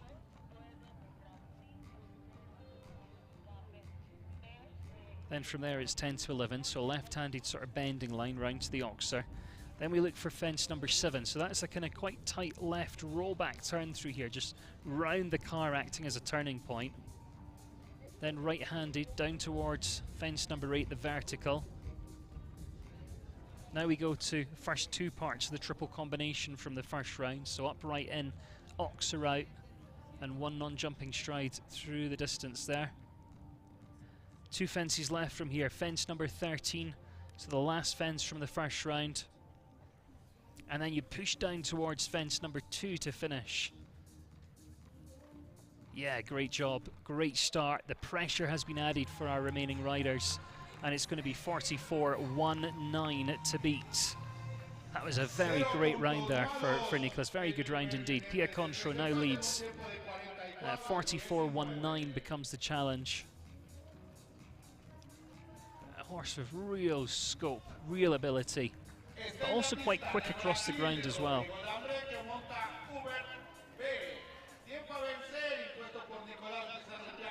And Andy Armstrong's on Facebook Live saying that everyone that's on Facebook seems to live in amazing places. She's very jealous in Canada. She's going to be in Northern Ireland and Scotland, and then at the Royal in Toronto this fall, which I cannot wait to be at.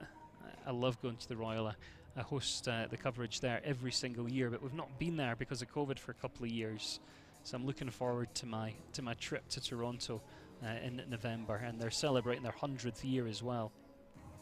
Back to this one though, and Rodrigo Lambre is on track, Huberth B. Now this is quite a new ride for him, but this horse is just so talented, so quick across the ground, and really just pings off the floor. He knows he's got a time to chase, but I think Nicolas might have just left the odd door open out there actually. All comes down to the horse you're riding and how quick you can dare come around these corners. That was a shame he just caught that rail there, because, you know, time-wise, this is going to catch it, I would think, coming down towards the final fence there. And yeah, smashes the time, 42.60, just 1 down. But again, you know, relatively, they are a new partnership, and I think that's going to be a combination to keep an eye on as the season continues. But he's going to head down into second place at this stage. Nicolas Pizarro still leads, 44.19.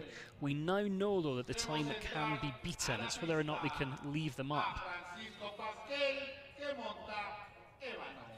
But there's fast horses in the wings waiting to come forward and join us.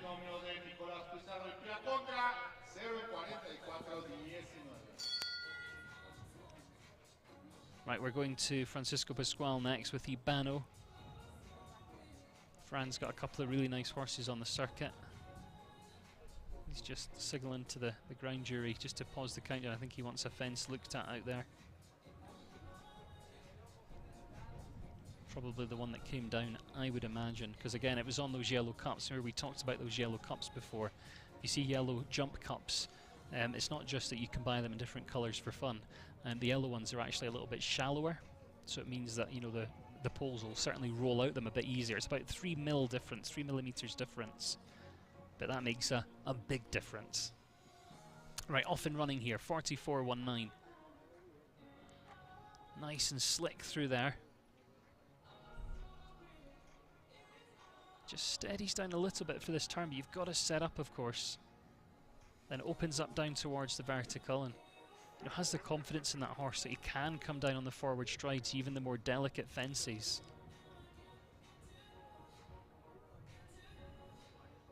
Through now, what is a double? You can see he's got about 10 seconds to get home. He's up on the clock as he comes down towards this final fence. If he leaves this up, he goes into the lead. And he has done just that. 42.47 becomes the new time to be chased. Francisco Pascual now leads the way for Mexico. 42.47 is that time to beat. Nicolas Pizarro goes down into second, but Nicolas has another horse to come forward and to try and beat that new challenge. 3 combinations gone, 6 left here in this jump off. Have we just seen the winner? Is there someone out there who can go a little bit quicker?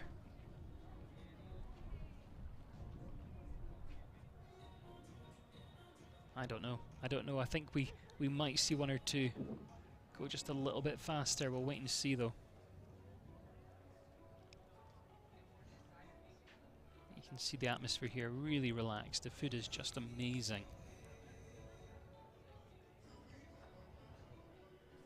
And you know, the sort of VIP, the hospitality, the restaurants are kind of busy all day. People just enjoying, you know, just sitting back, relaxing, enjoying some great sport here as well.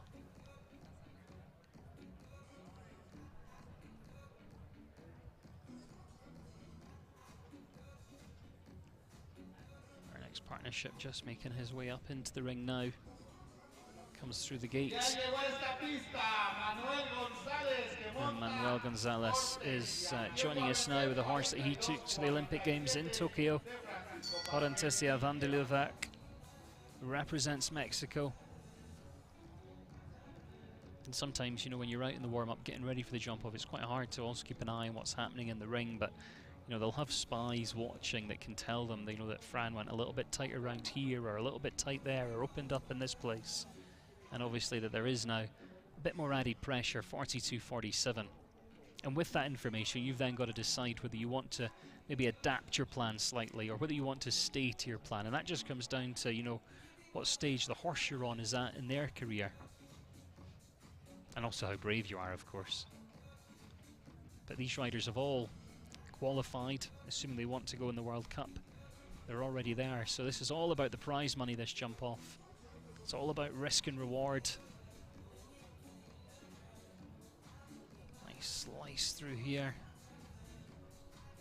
Maybe just steady slightly on landing, and then you can see Manuel having to put the leg on. But he's still quick though. He's going to push down towards this final fence. Is he going to be quick enough?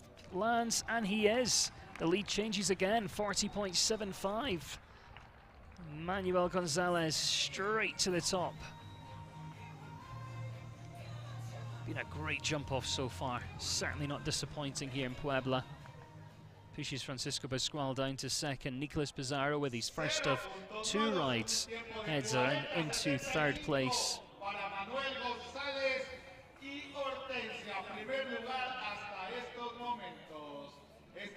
Fabik from Norway is on Facebook Live saying they've had almost all 4 seasons in weather. They've had rain, wind, sun, hail, and now they're forecasting snow and thunder over there.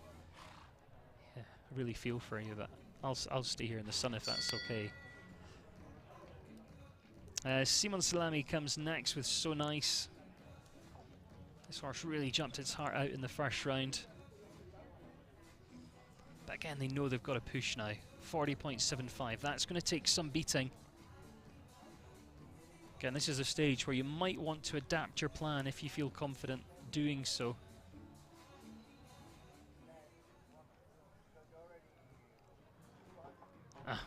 Just catches that rail. I know I just mentioned risk and reward a second ago, but that's what it really is in these jump-offs, especially when, you know, Manuel's come in and laid down quite a tough test and a tough challenge. You're almost wanting to dare the rest of the field to maybe go a bit faster than they'd originally planned to and perhaps make the odd little mistake. I think Simon might just be about to put his hand up and retire.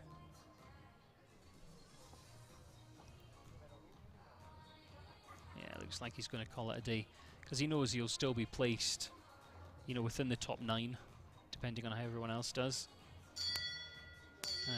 But yeah, we see that signal, and he does retire there with So Nice. We've got to remember these horses have only got so many jumps in them, so you know, if you do come in and the horse jumps really nicely in the first round and then you come in and have a couple of rails, you know you're not going to place that well. Sometimes it's quite sensible, you know, just to save them for another day.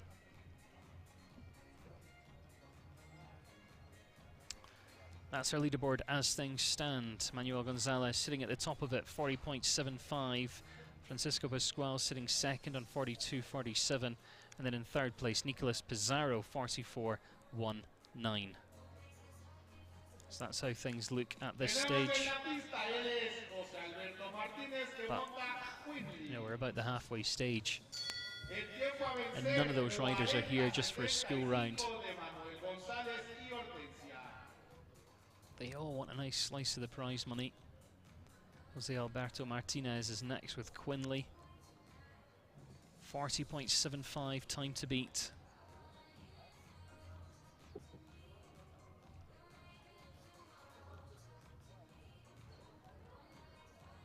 You'll see with these riders, you know, you start just before the start line, if that makes sense. It's not as you land over the first fence. You want to begin with that big open canter stride. You want the horse to be thinking forward as it approaches the first fence. You know, that rhythm you take off in is the rhythm you want to land in.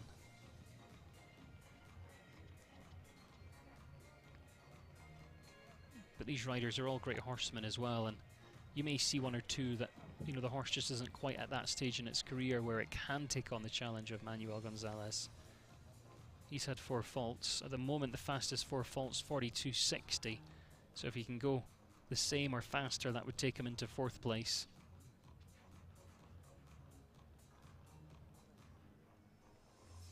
Quite neat through that turn. And now just keeps thinking forward down towards the final fence.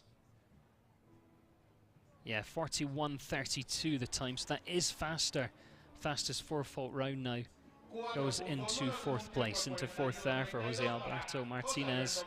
Pushes Rodrigo Lambre, the other 4 fault round, down into 5th. Top 3 unchanged though are clear rounds. Manuel Gonzalez leads 40.75. Francisco Pascual second. Nicolas Pizarro in third. It's a 1-2-3 for Mexico at this stage. Not too many left to come, but that's Carlos Rodolfo Molina out there now with Tribon du Lanatria.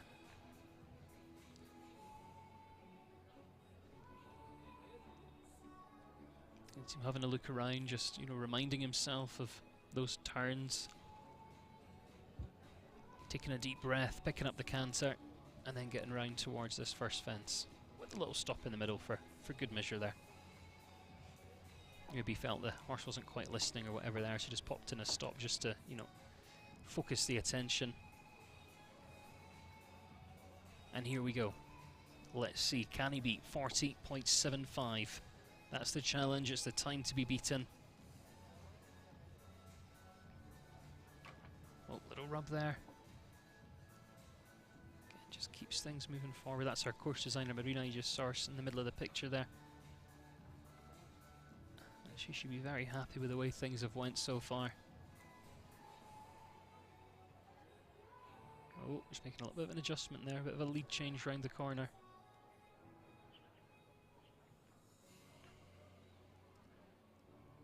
I don't think he's going to be quite as quick as Manuel Gonzalez was. Oh, and takes that rail as well. Yeah, time wasn't too bad though, 42.62. Penultimate fence comes down, and it's going to be 4 jumping faults. Without that rail coming down, he would head into 3rd place. So quite a costly rail. Heads down into 6 for now. Getting down to that final couple in this jump off. Still not over though. 40.75 time to beat.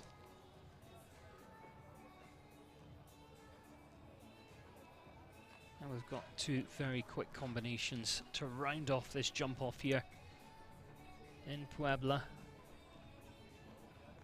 Real nice part of the world.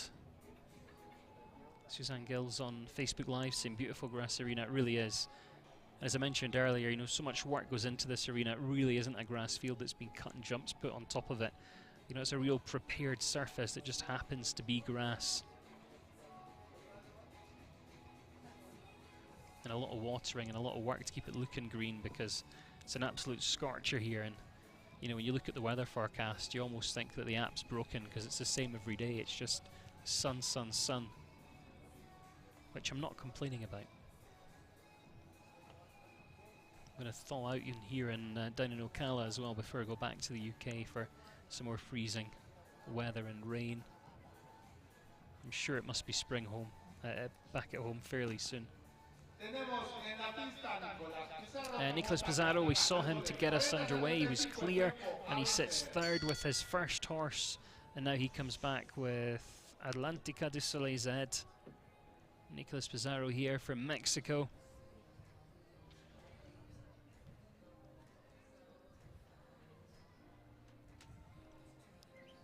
The other thing you notice here in Mexico is everyone kind of supports each other. Doesn't matter where you're from, or you know which team you're a part of. Everyone around the ring is kind of shouting and whistling and sort of helping and encouraging everybody. Right, here we go. 40.75. Nicolas Pizarro back with a 2nd horse. Let's see what he's going to do with this one.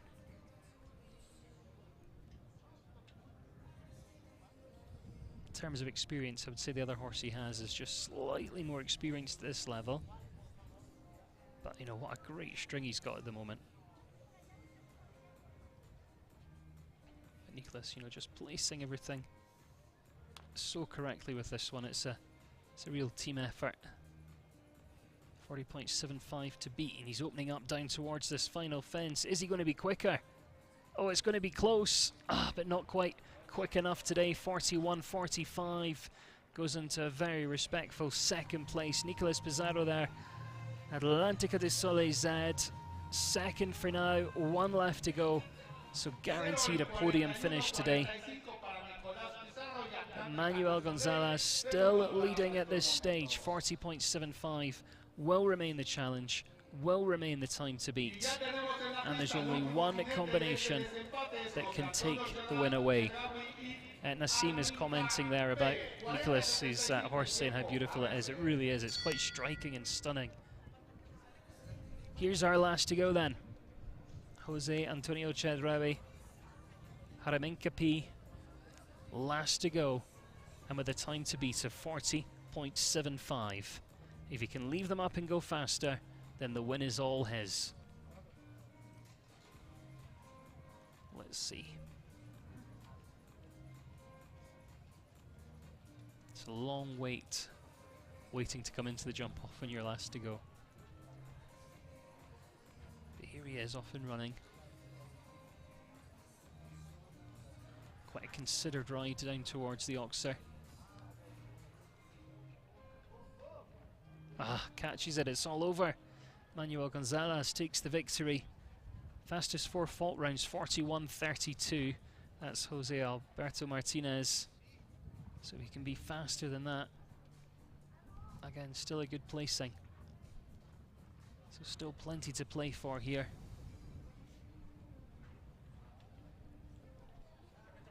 Looks like he is going to be the fastest 4 if he can leave this up. Oh, it's going to be close actually, maybe not. He finishes on the 4, 43.24. Yeah, so not going to take that fastest for fault position. Will finish in 8th place here today. But a great jump off, kept us on the very edge of our seats there. And you can see that last horse. I mean, it's got plenty of ability, plenty of talent in there. Bags of scope. But we can congratulate Manuel Gonzalez, who takes the win here with Horentesa van de Leeuwijk. 40.75 the winning time, and quite a lead, you know, when it comes to international show jumping. We're used to winning now with, you know, 100th or 2/100ths of a second. Nicolas Pizarro second, 41.45, and Francisco Pascual finishing in third on 42.47. But a great field of about 30 horses in the first round. 9 qualify for that jump off, and a great win there for Manuel Gonzalez. You know, a horse with real talent, real ability, and a rider who we saw out in Tokyo claims the honours here in Puebla. Don't forget, plenty of sport to enjoy here throughout the weekend. World Cup on Saturday will only be available on FEI TV, so if you haven't already organised a subscription, make sure you check that out before then. And then I'll be back on Facebook Live on Sunday as well, so if you want to join me, you can get involved with the conversation. It's a little bit earlier in the day, around about 11 AM local time, which would be probably, if you're over in Europe, I don't know, probably about 5 PM. But have a look, do your sums, and make sure you come and join me. But a huge thank you to everyone who has been on Facebook Live, that's been enjoying the action here in Puebla, and also getting involved with the conversation. It's great to keep me company whilst we're live here and enjoying the sunshine. But whatever you're doing, wherever you are in the world, enjoy the rest of your day. And from me, Adam Cromarty, it's goodbye for now.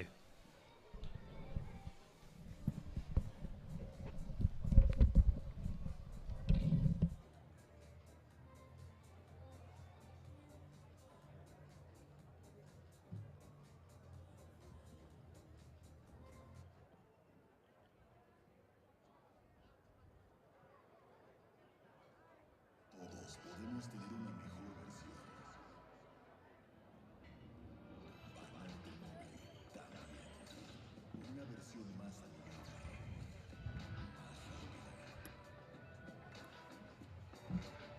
Una versión más fácil de usar y segura. Pasa al siguiente nivel. Y como Héctor, actualízate con Banorte móvil.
al primer lugar, al ganador de esta Copa Banorte, al mexicano Manuel González Dufrán, que montó Hortensia Van der Luber.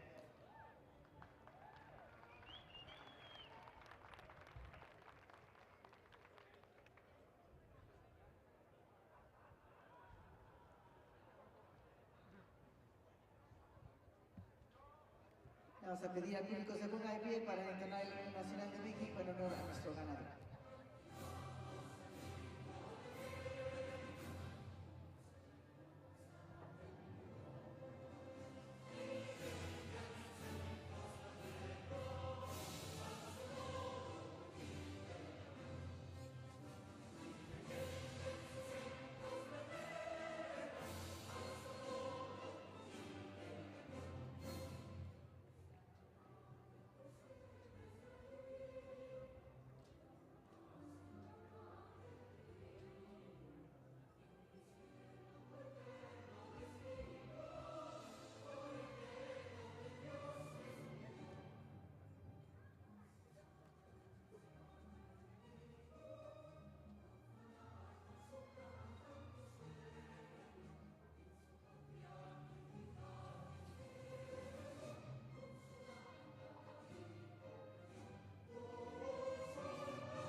El presidente de la Federación Ecuestre Mexicana, Juan Manuel Cosío, felicita al ganador de esta Copa Banorte.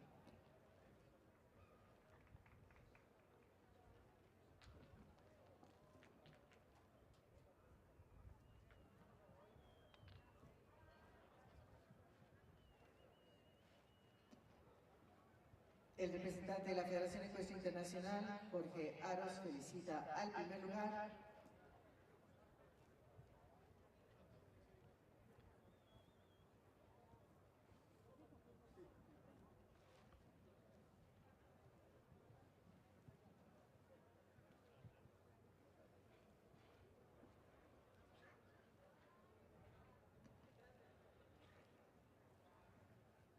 El licenciado Rafael David, director del área internacional de la Federación Ecuestre Mexicana, felicita al ganador de esta Copa Banorte.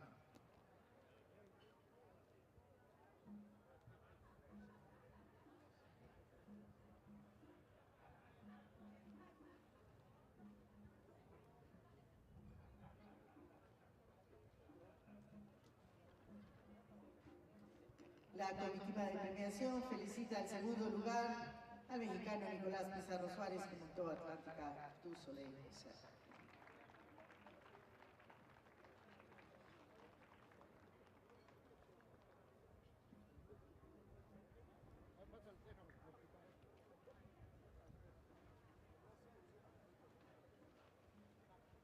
El tercer lugar de México, Francisco Vázquez, que montó a Evan.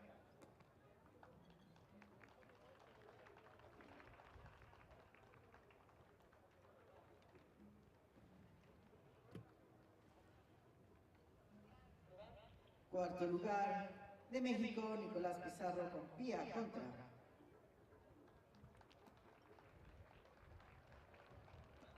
La comitiva felicita al quinto lugar de México, José Alberto Martínez Vázquez con Quintas.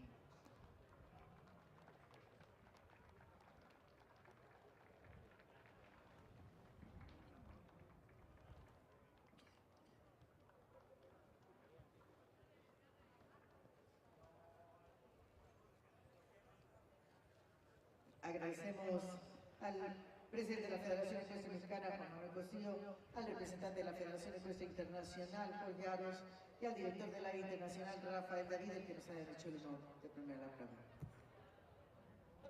Y le vamos a pedir a nuestro ganador, Manuel González, encabece la vuelta de la victoria. ¡Felicidades, jinetes!